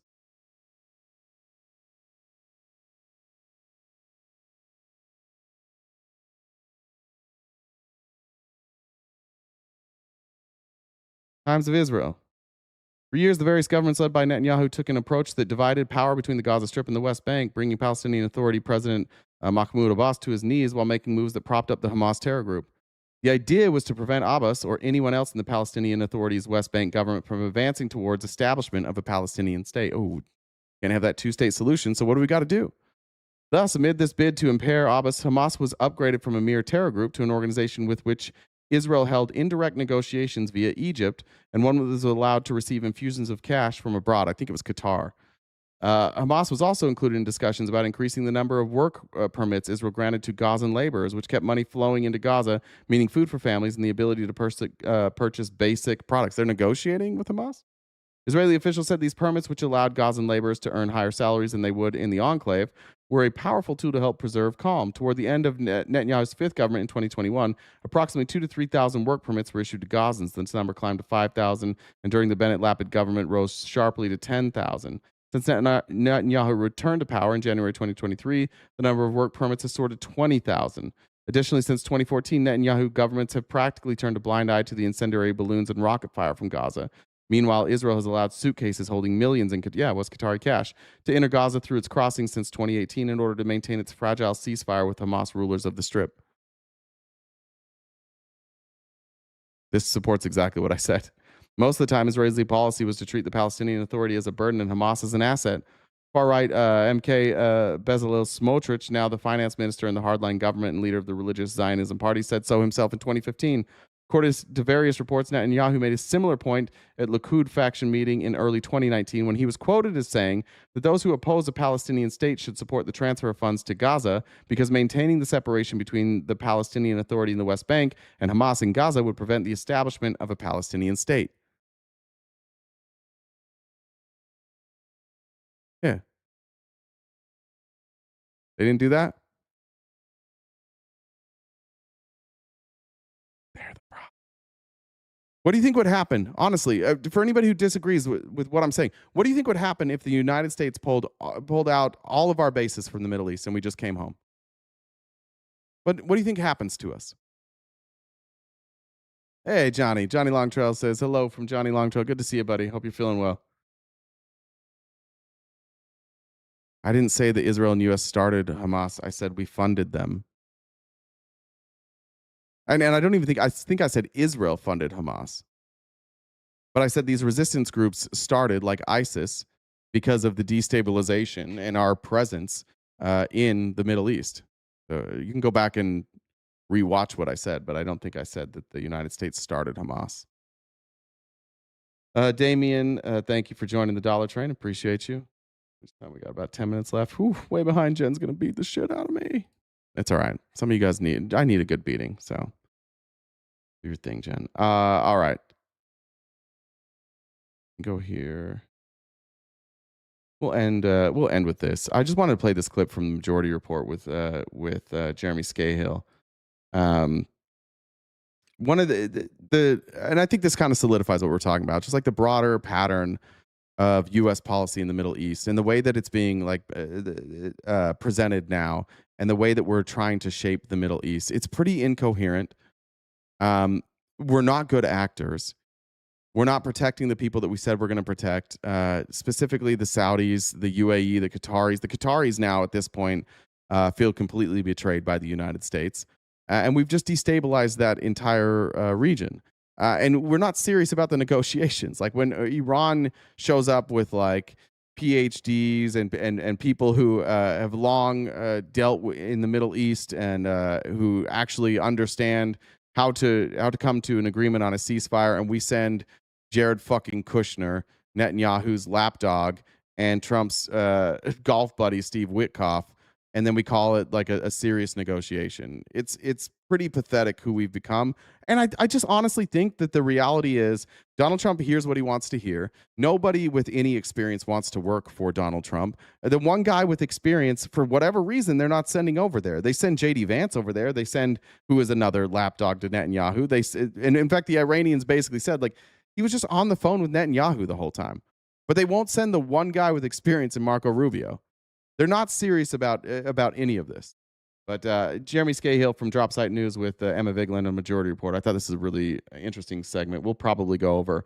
And I don't want to stop this too much. So just once again, I know it's Monday. I know times are tough for a lot of us. But if you can help us knock out our gift goal, that would be greatly appreciated. That's how we keep the lights on and keep showing up every day to do this job. Or we don't hit it and eventually we go away, which, that's the free market, baby. Here's Jeremy Scahill. Persistent pattern with the Israelis presenting the Americans with intelligence that furthers their objectives of dragging the United States into a war with Iran, because they know without U.S. naval and military presence that they're immensely vulnerable, as they have been even with this buildup in the Middle East. So can you just shed light on that dynamic and how frequently the Israelis mislead the Americans from an intelligence perspective, and how it keeps happening? I wouldn't fight this. I would still fight the system for free, but I'd have to pick up a second job that would happen during the day and would be fighting the system at night. You know, I mean, Benjamin Netanyahu basically has been prime minister for life of Israel. Yes, he had some periods when he was out of power, but even when he was in the United States living and was a Fox News commentator, and in fact, at periods, he literally slept in the childhood bed of Jared Kushner. He was a guest of the Kushner family while he was in the United States. And, you know, there are great videos online that you can watch of 30 years of Benjamin Netanyahu proclaiming that Iran is on the verge of building or acquiring a nuclear weapon, when the U.S. intelligence estimates going back to at least 2003 was that the Iranians had suspended their interest or pursuit of weaponizing nuclear material. And of course, there's also the Iranian history of it, which is that there was a fatwa that was issued that said it was haram, that it would be a sin to possess a weapon of mass destruction. And that's not just rhetoric or some, you know, sort of propaganda. That has been a very, very serious debate in Iranian society with some. Yeah, it's interesting that like all of the evidence, like almost the entirety of the evidence about Iran obtaining a nuclear weapon is made up. And all the best evidence, all the verifiable evidence says they don't have a nuclear weapon and they're not close. And yet we've decided that we're going to rely on the worst set of evidence. And that works because conservatives exist. And conservatives are the most easily frightened people on earth. As long as you have millions of Americans who are willing to believe that the Iranians are evil simply because they are Muslim and that they want to murder all of us. And you can show them a video of people chanting death to America and that will scare them. They're like, fine, kill everybody. As long as we have a populace that is afraid of their own fucking shadow 99% of their day, we will always be the bad guys. But it's not because we're tough. It's not because we're great. It's because we're fragile and we're afraid of everything. That's why we have this big military. Like tough people don't walk around with like loaded with weapons. We're not tough. We're scared, and we're reactive. But Babette says, "Keep up the good work. Appreciate that. Thank you, Robin, as well." Nighthawk said for RTP, thank you. Lee said, thanks for all your hard work. Appreciate that, guys. Powerful factions believing it was a mistake to not pursue a nuclear bomb, because you can look at Kim Jong-il sitting very pretty in North Korea in terms of the stability of his. Laura said, thanks. Love the show. Thank you for showing up every day. I appreciate it, Laura. Grip on the state only because he has a nuclear weapon. So Netanyahu out in public has been selling this lie for a very, very long time. And the reason that I say it's cooked is that I think there are, and I think you're right to an extent, that it's politicized and they're trying to give bad intelligence because they want to achieve an objective by manipulating the United States into doing certain actions. That's certainly true. It's so covert too. Like, look what Israel is doing during this time. They bait us into this war. They drag us into this war. And while everybody's paying attention to what's happening into Iran, Israel's like, we're going to sneak over here and we're going to invade. Jesus Christ, Lebanon. Oh, and by the way, we're gonna return the violence in the Gaza Strip. Oh, and by the way, we're gonna have roving gangs of Zionists all over Gaza murdering people, and nobody's paying attention to that anymore because we're focused on the Strait of Hormuz. So they lie, drag us into a war, and then once they drag us into the war, they have these little side missions that they're doing that nobody's paying attention to anymore. Dancing Spider said, thanks for all your time and insight. I respect how you always stand up for the marginalized. I appreciate that. Thank you. But what we also know is that in the lead up to February 28th, the Israeli assessment was that the Iranian government was in a state of total chaos and that it was going to collapse, and that the protests that had happened in January that were then, by President Trump's own admission, infiltrated by armed individuals who then began attacking police stations, religious sites, just murdering people that had any affiliation with the state. And also, I like that. What do you mean bringing my psychiatric degree? If you need a psychiatric degree to recognize that Americans are a bunch of thin-skinned pussies, I don't know what to tell you. It's obvious. We're the most fragile people on earth. We freak the fuck out if anybody's like, America's not the greatest country. I don't know what we're the greatest at. We have a really big military. Other than that, we're not. But like, if you need a degree to figure out that we're a bunch of pussies, I don't know. I guess maybe get that degree. If that's what it takes, if it takes 8 years of education for you to recognize what's obvious to most people. Go to school, man. Attacking people who were religious. Those of us who pointed that out at the time were tarred and feathered for suggesting that Iran's narrative is not entirely lying, that there actually is foreign infiltration here, that Mike Pompeo, Thanks, the former Sean. CIA director, came out and said it, that very influential Israeli commentators said it. So Netanyahu, I think, seized on that moment. I didn't say we shouldn't have a military, Dave. I said it's like that's what like if we're going to say we're great, or like we have a big ass military. I didn't say we shouldn't have a military. But one of the main reasons we have such a big military is because we're so fucking fragile and afraid of everything that we've spread our military all over the world. We're way bigger than any other military, and we say that like we keep peace, but we don't seem to keep peace very often. We seem to escalate tensions all over the world. From early January, he put it into the U.S. Intelligence stream that the Iranian government was in a severely weakened state, and that by heavily bombing them, by assassinating the supreme leader, that they were going to essentially push the final sort of parts of the state off the cliff. And then it was going to be an uprising, and they're going to have Kurds coming in. I think a lot of that, serious U.S. intelligence people. Thank God it's only Kurds and not also Way. That would be very problematic, but luckily it's only Kurds. Knew was very dubious. And yet you have the political dynamic here as well. You have the fact that the Trump administration is just flush with people who have sold their souls to an Israel first agenda, despite their rhetoric about it being America first. And I think you had a perfect combination of just idiocy and nefarious intentional manipulation of intelligence. I say idiocy also because Trump has people around him who are absolutely obsessed with destroying the Islamic Republic of Iran. You know, neocons, people like John Bolton, even though Trump claims that, that joke was good, that he was a rat who was going to start World War III, Trump is basically doing everything that people like John Bolton wanted. And I think it was put into Trump's head that he's going to go down in history as the president who forever destroyed the Islamic Republic of Iran, avenged the '79 revolution. Like, I want to, just to back up Trump here a little bit, like, it sucks for Donald Trump that he's that fucking stupid. It sucks for all of us too, but like, he's going to go down in history as the last guy to believe Benjamin Netanyahu. He's just the last guy on earth that still thought Benjamin Netanyahu was telling the truth.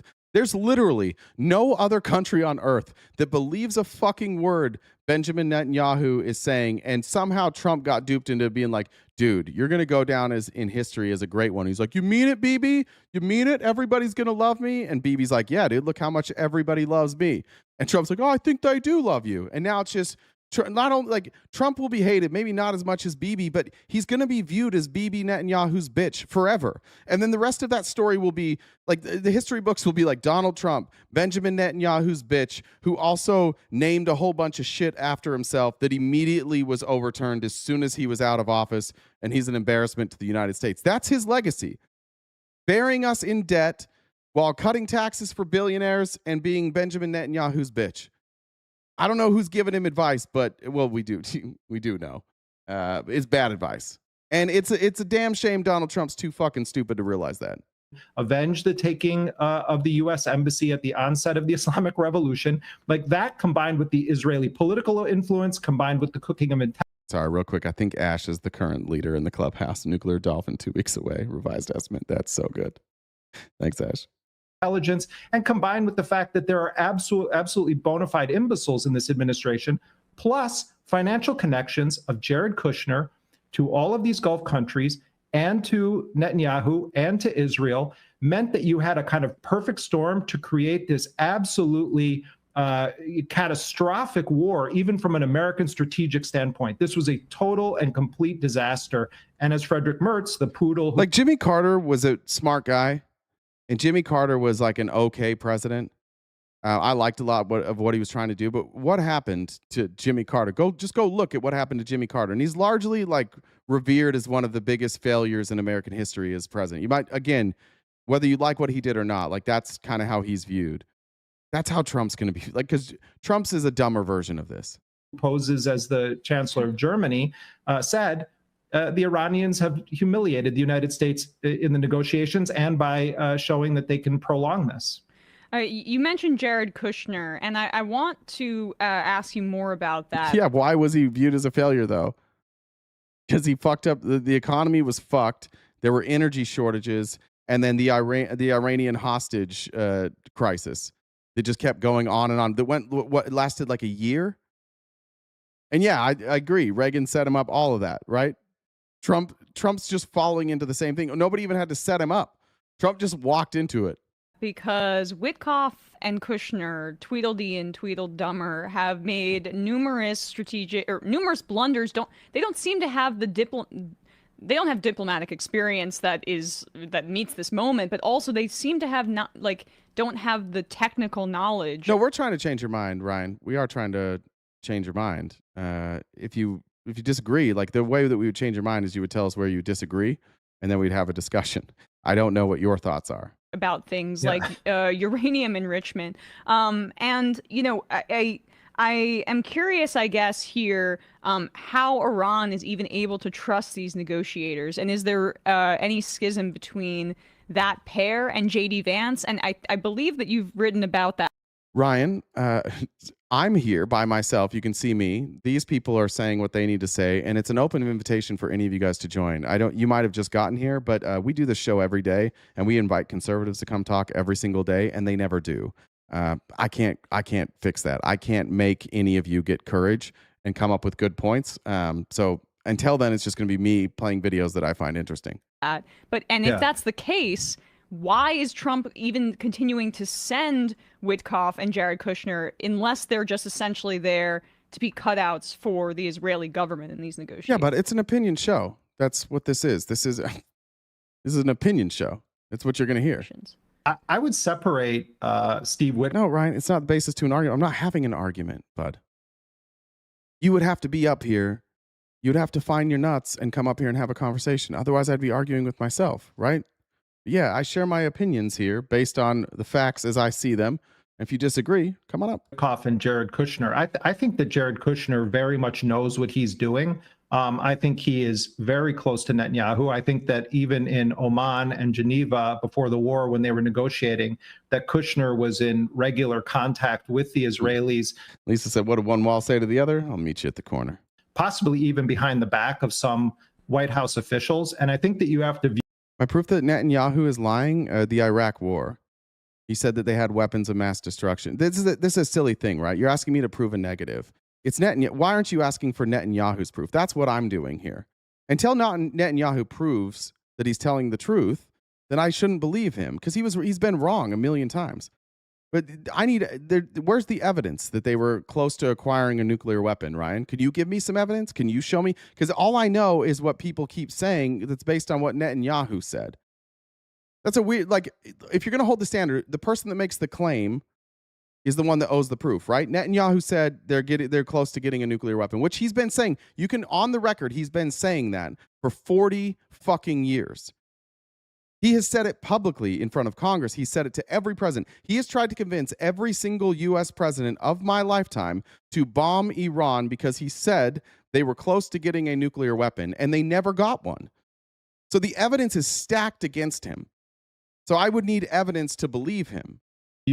By the way, our own Pete Hegseth says we destroyed their nuclear program, and that the reason that we bombed them is not because they had a nuclear weapon, but because they want to. So Pete Hegseth is also calling Netanyahu a liar. Jared Kushner, not as Trump's representative on behalf of the United States, but representing the Trump crime family. And when you view it through that lens, and you also recognize that Jared Kushner has deep financial, religious, and political ties to Israel, and also. Good question. Thank you for asking that. Heather says, RTP, why are you so fruity? Is it a requirement that you all speak like women? No, I'm fruity because your dad, mostly pineapple, because your dad likes it when my cum is sweet. So that's mostly why. Go to some of the Gulf countries that wrongly and wildly erroneously believe that this was going to be a sort of swift defeat of Iran. I think you start to understand that Kushner is not actually operating through a lens of American national security. If you look just at the example of the United Arab Emirates, which, of course, just announced that it was leaving OPEC and OPEC Plus, going back to the first Trump administration, MBZ and the rulers of the United Arab Emirates were very, very close to Trump. They had these meetings in Trump Tower that also, interestingly, involved the Saudis. And the collusion that was happening there when everyone was talking about Russia was that they were looking at regime change in Iran. This goes back to even before President Trump was sworn in his first administration. Jared Kushner is bankrolled to the tune of hundreds of millions of dollars by the sovereign wealth funds of multiple Gulf. Billions. Not hundreds of millions, billions. Can we at least agree, MAGA that's here, that it is a conflict of interest that Jared Kushner is bankrolled by these other countries in the Middle East, that he has a personal relationship with Benjamin Netanyahu? Can we at least agree that there is a conflict of interest there when he's negotiating on our behalf? Is that fair? It seems like where's his loyalty to us? I bet RTP likes his pineapple upside down. I do like pineapple upside down cake. Good. Can we at least agree on that? That at least on the surface, there's a conflict of interest there? Countries, primarily the UAE, in terms of his political allies. They were the first country and the most prominent country to enter into Jared Kushner's crown jewel, the Abraham Accords. They're viewed by many as the kind of Arab Zionist entity in the Middle East. They have a kind of Cold War that's been going on with Saudi Arabia that is centered around the UAE's support for the RSF in Sudan. Let me just add and say that the UAE and Ukraine just entered into a defense pact as well, just another indication of how they're trying to completely align themselves with the West. So what does the UAE play here? The UAE has developed very close ties to Israel, particularly since the Abraham Accords were signed, on an intelligence level, on a defense level. I mean, if I was the UAE, if I was any of these countries, and if the United States could get their shit together, we could all just probably agree that Benjamin Netanyahu is a fucking problem. And we could we legitimately could have peace in the Middle East if we got rid of Benjamin Netanyahu. Negotiate with Hezbollah, Hamas, Iran. Make that the negotiation. We won't protect Benjamin Netanyahu anymore. War's over. Israel now can charge him with the crimes. He can go in front of the ICC and face his war crimes. Israel can hold elections for somebody new. And we no longer allow Benjamin Netanyahu-led Israel to drag us into war. Would that not fix all the problems? You don't think Iran would take that deal in a heartbeat? You don't think Iran would say, we'll never get a nuclear weapon, get rid of Benjamin Netanyahu? Of course. Of course they would take that. It's pretty obvious who the problem is here. Pretty obvious who's causing every issue in the Middle East.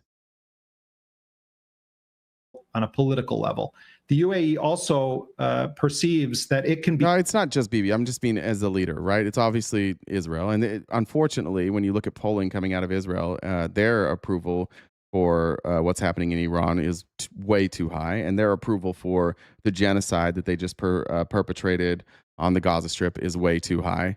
And there needs to be some serious repercussions. The Israelis need to pay reparations all around the region. It's not just that Netanyahu needs to leave. It's you need to do to Israel like what Europe did to Germany. You have to label it a genocide, put people on trial, hold war criminals accountable, and force them to pay reparations. And you need to turn it into the most embarrassing part of the history of the country of Israel. And it should never be forgotten what they did. Yeah, you're right. Thank you. That's a good point. Become the favored Arab nation of the United States. And so, just today, Trump was heaping praise on the decision by the UAE to exit OPEC. The UAE. Cynthia said, please don't kill RTP for not making money. Jen says no promises. He also was very heavily targeted by the Iranians in part because of its close relationship with Israel, because it has allowed Mossad to operate from within its borders, because it is known across the Arab world as being extremely close to Israel. And so when we look at the whole configuration of what's happening right now, These GCC countries, these Gulf countries, were completely caught off guard by the ferocity and sustained nature of. Well, crap, Israel has been attacked since 1948. What part of that do you not understand? What part of that I don't understand is that Israel's been attacking people since 1948. And what you're doing is the same thing that other idiots always do, is they think that it's everybody's fault but Israel. Who attacked first? Was it Iran or was it Israel? It was Israel. Did we not just bomb Iran? Did Iran come after us? No. Just silly. Like, why do you give a fuck about Israel anyways? What are you out here defending Israel for? Whether they were first or last, like, it doesn't matter. It doesn't change the fact that Benjamin Netanyahu committed a genocide. It doesn't change the fact that Benjamin Netanyahu drags us into wars. Like, let's just grant you that Israel didn't start it. Let's just say that, okay? Let's say Iran started it. It doesn't change anything that I'm saying. Think. For 2 seconds, think. Does that make sense? That we just have to keep being dragged into war because of your premise that Israel didn't start it? So we're just going to do this forever? It's just going to be a forever war? No. We're the ones with the influence. We're the ones that offer Israel protection. You don't think we can stand in the middle and say, like, all right, that's enough? Of Iran's retaliatory strikes, and also by the quality of Iranian intelligence. The Iranians hit the CIA station in Saudi Arabia. Thank God for Israel. Shut up. What has Israel ever done for the United States? Bark. Name one thing Israel has done for us. They hit some hotels where the Iranians claim, and by the way, I do not believe that anyone should be bombing a hotel. When the Israelis have tried to claim that they have a right to bomb hospitals or civilian targets because, quote unquote. Was I alive in the 70s when Iran took hostages? Yeah, no, I was not. Were you alive when Israel bombed our boat? Were you alive when Israel dragged us into 2 wars in the Middle East? See, all this, let's just say that we grant you any of this stuff. So we just have to keep going to war because of something that happened 50 years ago? In the 70s. Okay. Why did they take prisoners? What was that about? Did they come over here to the United States and take prisoners? Is that what happened? They flew over here, kidnapped some people, and took them back to Iran? Is that what happened? 50 years ago? So now we got to fight this dumb fucking war because 50 years ago they took some hostages? Stupid. Hamas is inside of them. That's a war crime and it should be denounced. But we should also understand what the Iranians are essentially taking the same position that other actors throughout history have taken when they've hit civilian targets, which is there are military personnel inside of it. And it turned out that they were correct, that the U.S. had actually evacuated soldiers and placed them inside of civilian targets. So the Iranians were making essentially the argument, well, they use these civilian targets as human shields. I raise these examples just to say that the level of intelligence, the information that the Iranians had about targets was so sophisticated that it sent shockwaves through these Gulf countries. The Iranians managed to penetrate Kuwaiti airspace with a conventional aircraft, with an F-5 warplane early on in the war to circumvent the U.S. defenses and U.S. warplanes. They managed to enter Kuwaiti airspace with a conventional warplane. This is, for people who are in the military, understanding that Iran was able to do this to the United States, this is a rare occurrence. And they carried out airstrikes that actually killed American soldiers. It's not just the drones and the ballistic missiles. I don't know if you guys have seen this too. I don't know enough about it. I'm not willing to show it until there's more confirmation. But there's this guy. It's like Lieutenant Colonel something. He's all over podcasts the last week saying that he doesn't believe the rescue mission. If anybody has more information on that, will you send it to me? I'm not steeped enough in this to sort out, like to be able to sniff out if he's bullshitting or what's true and what's not. But if anybody has information on that, send it to me. Hit at times on a symmetric level against U.S. targets in these Gulf countries. So when the Iranians go to the negotiation, you need to study history so you understand the complexities in the situation in the region. Okay, it's not that fucking complex. I don't need to study history. The Iranians didn't have a nuclear weapon. We had an agreement with them so they couldn't have a nuclear weapon. They were enriching uranium to 3.6%. Donald Trump got a bunch of money from the Adelsons who bribed him to pull us out of the Iranian nuclear agreement. We got out of the Iranian nuclear agreement. Israel pointed all their nukes at Iran. Iran started building up their nuclear program. Iran didn't have a nuclear weapon, but they were enriching uranium up to 60%. Then Israel came to Joe Biden and said, hey, Netanyahu did, and said, hey, we got to bomb Iran. They have a nuclear weapon. And Biden's like, nah, we don't. And Netanyahu had already tried to do that with Trump, and he tried to do that with Obama, and he tried to do that with Bush. And every president's like, no, you're full of shit. There's no evidence that they have a nuclear weapon. And then eventually we bombed their nuclear facilities, and we said we totally obliterated them. And then like 6 months later, we went to war with them because they still wanted to have a nuclear weapon. History is motherfucking irrelevant to all of this. History doesn't mean that we have to be dumb, right? None of this stuff would have happened had Trump not pulled us out of the Iranian nuclear agreement. And Iran, before this war even started, we were negotiating with Iran. We had the Qataris with us negotiating with Iran. The Qataris said we have an agreement basically in principle, and Iran has agreed that they will not get a nuclear weapon. Iran has agreed to stop their nuclear proliferation as long as the United States is on their side and will stand between them and Israel. And while we were negotiating with them, we fucking bombed them. And why did we bomb them? Because we were getting close to a deal, and Israel didn't want that. And so Israel came to this administration and said, we're just going to do it. And this is according to, by the way, Marco Rubio. Marco Rubio said, hey, we were negotiating, but Israel said, we're doing this with or without you. And we decided we're doing it with you. So then the United States and Israel went and started bombing Iran while we were negotiating. I don't need to know history. It literally doesn't matter if I knew nothing else about Iran, if I knew nothing about the hostages, if I knew nothing about the problems between Israel and the other countries in the Middle East since 1948. None of that would fucking matter. We had an agreement almost in place. Nobody was dying. Israel said, fuck it. We don't want this. We're attacking. And the United States went along for the ride. Why would the Adelsons want us to get out of the agreement? Because Netanyahu wanted us out of the agreement. Netanyahu wants to destroy Iran. That's why. And as long as Iran is not getting a nuclear weapon, he knows that the United States won't let Israel just destroy Iran. So he had to convince the dumb American president that they had a nuclear weapon and they were about to kill us. And unfortunately, we weren't hiring dumb enough presidents. Even the first go around with Trump, he wasn't dumb enough to do it. But then we got somebody dumb enough, and here we are.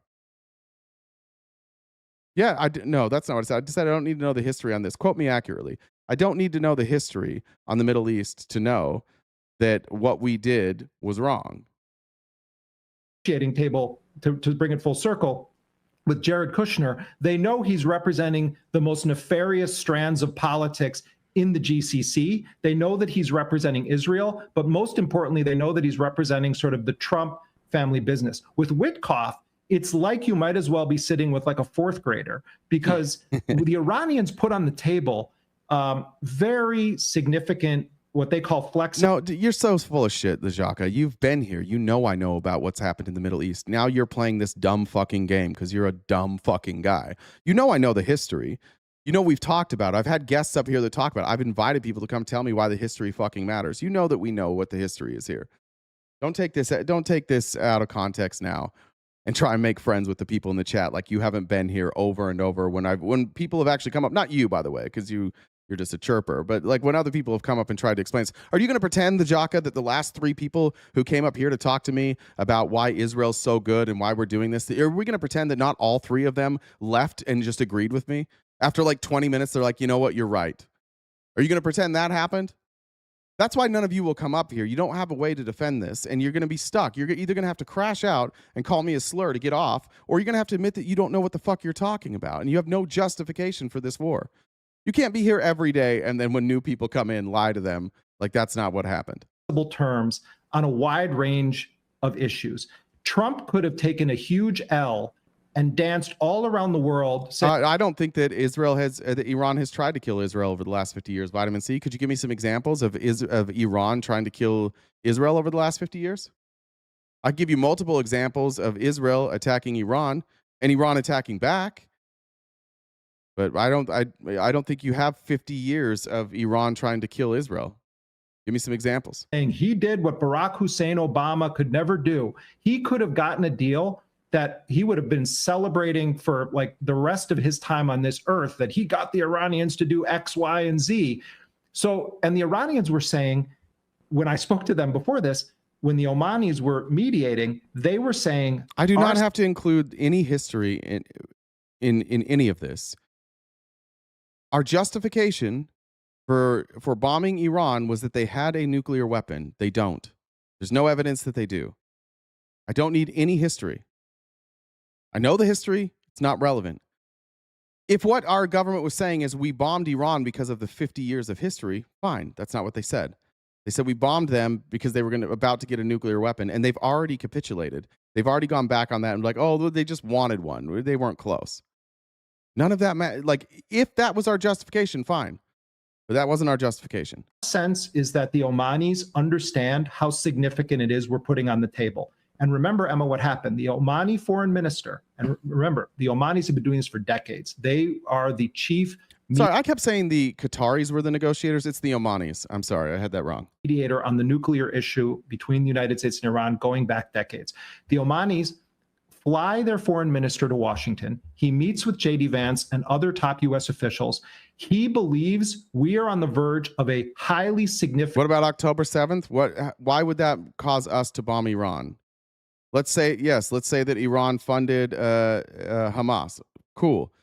Why would that have anything to do with why we bombed Iran? It doesn't. See the problem we have here? You keep bringing up history, but it's irrelevant to what we're talking about. Historic agreement between the Trump administration and the Iranians, and he comes out and he says that in public. Less than 48 hours later, the United States launches this war against Iran. So what is it that I'm saying to you? What I'm saying is that the Iranians are saying, on the one hand, they brought no technical experts with them, not a single technical expert from the U.S. government with Iran. They sent Trump's That's a fair point. Buddy. I am expecting people who are still turning a blind eye to finally get it. They don't care. Like, they're just, now what they're doing is they're trying to like play semantics, and they're saying like, oh, if you don't know every single fact, then you can't have an opinion. None of them know any facts. But again, it's entirely irrelevant. If we bombed them because they have a nuclear weapon and they don't have a nuclear weapon, then the reason we bombed them was a lie. And his son-in-law. That's who the U.S. sent. Iran is there with nuclear experts, with PhDs in American studies, with people that understand every single bit of minutia about the 20. Do I believe? Yeah. I realize Americans were killed on October 7th. Yes. So the people who killed the Americans should be brought to justice. That we shouldn't carpet bomb an entire fucking country because some Palestinians who were members of Hamas killed some Americans. This is why conservatives get dragged into dumb fucking wars. This is how we wound up in Iraq. They were like, hey, remember 9/11? And you're like, yeah. And they're like, we got to go to Iraq. And you're like, oh, wasn't that Saudi funded? It was, yeah. Why are we going to Iraq? We got to go. Okay. Now we're going to Afghanistan. Okay. We'll go to Afghanistan, I guess. Dumb. It's dumb justification. We should go after the people who killed the Americans on October 7th, and only those people. We shouldn't carpet bomb Gaza, and we shouldn't bomb Iran for that. 15 JCPOA and the American position on a whole range of issues, and we get Steve Witkoff and Jared Kushner. So the Iranians are saying, on the one hand, naive for not wanting to believe Iran. You want to doubt Israel's intelligence? Their intelligence is not very reliable. They had no idea what we were talking about. They didn't understand the technical issues. And that led to things like Steve Witkoff going on Fox News and saying, that they're days away from mute Xhaka for the rest of the day, dude. Well, you gotta stop being a bitch. You can't be here every day doing this and lying about me. You can 24 hours for the Xhaka. Building a weapons grade, blah, blah, blah, like things that make absolutely no sense, that even Dick Cheney would be blushing at the level of incompetence of the lies.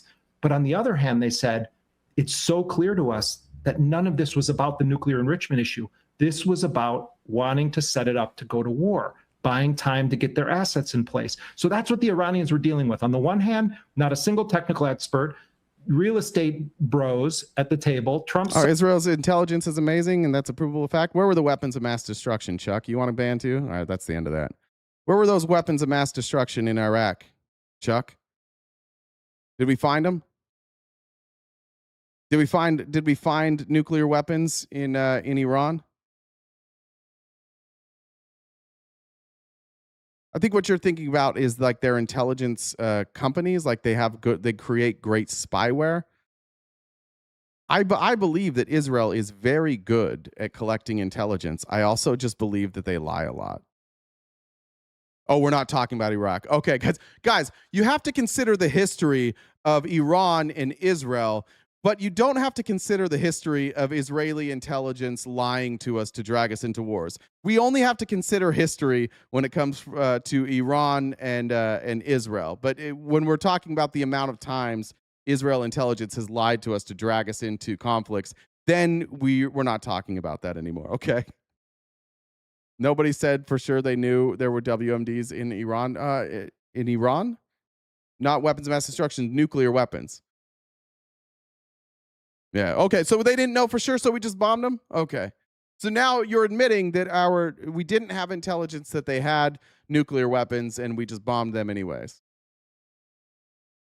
Who is this anti-Semite? I assume you're talking about me. My name is RTP, and you came at the end of the show. I am not anti-Semitic, but I think Benjamin Netanyahu is a bitch, and I think we should stop listening to him and being dragged into wars. But we'll have to pick up on that again tomorrow. Let me check messages one more time, and then we'll get out of here. I think I got him. Jen, did I miss anything?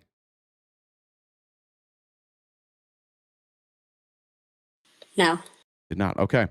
All right, everybody. We will be back tomorrow morning and every weekday morning, 9:30 a.m. to 1 Pacific Standard Time, right here, wherever you watch the show. Run, coward. I'm 30 minutes over my show time already. I got shit to do. You can catch me tomorrow morning, 9:30 a.m. Pacific Standard Time. Replays are available on YouTube as well as on Twitch. You can catch them there. If you want to join us for our members-only events, which will be this Wednesday, where we're going to watch 2 more episodes of the company retreat, you can do that by any paid membership through YouTube or Twitch. Merch is in our bio, Cameo in the bio. I'm going to put up that new shirt tonight, and we'll have that available in the merch shop tomorrow morning. And until I see you all tomorrow morning, take care of yourselves. Go outside and touch grass. If you can't touch grass, smoke grass. If you can't smoke grass or touch grass, best of luck to you. Take care of your friends and your family. Be nice to each other. But most importantly, be nice to yourselves. Drink lots of water. Put those boots on the ground. Stay cute and cool. And have a great summer.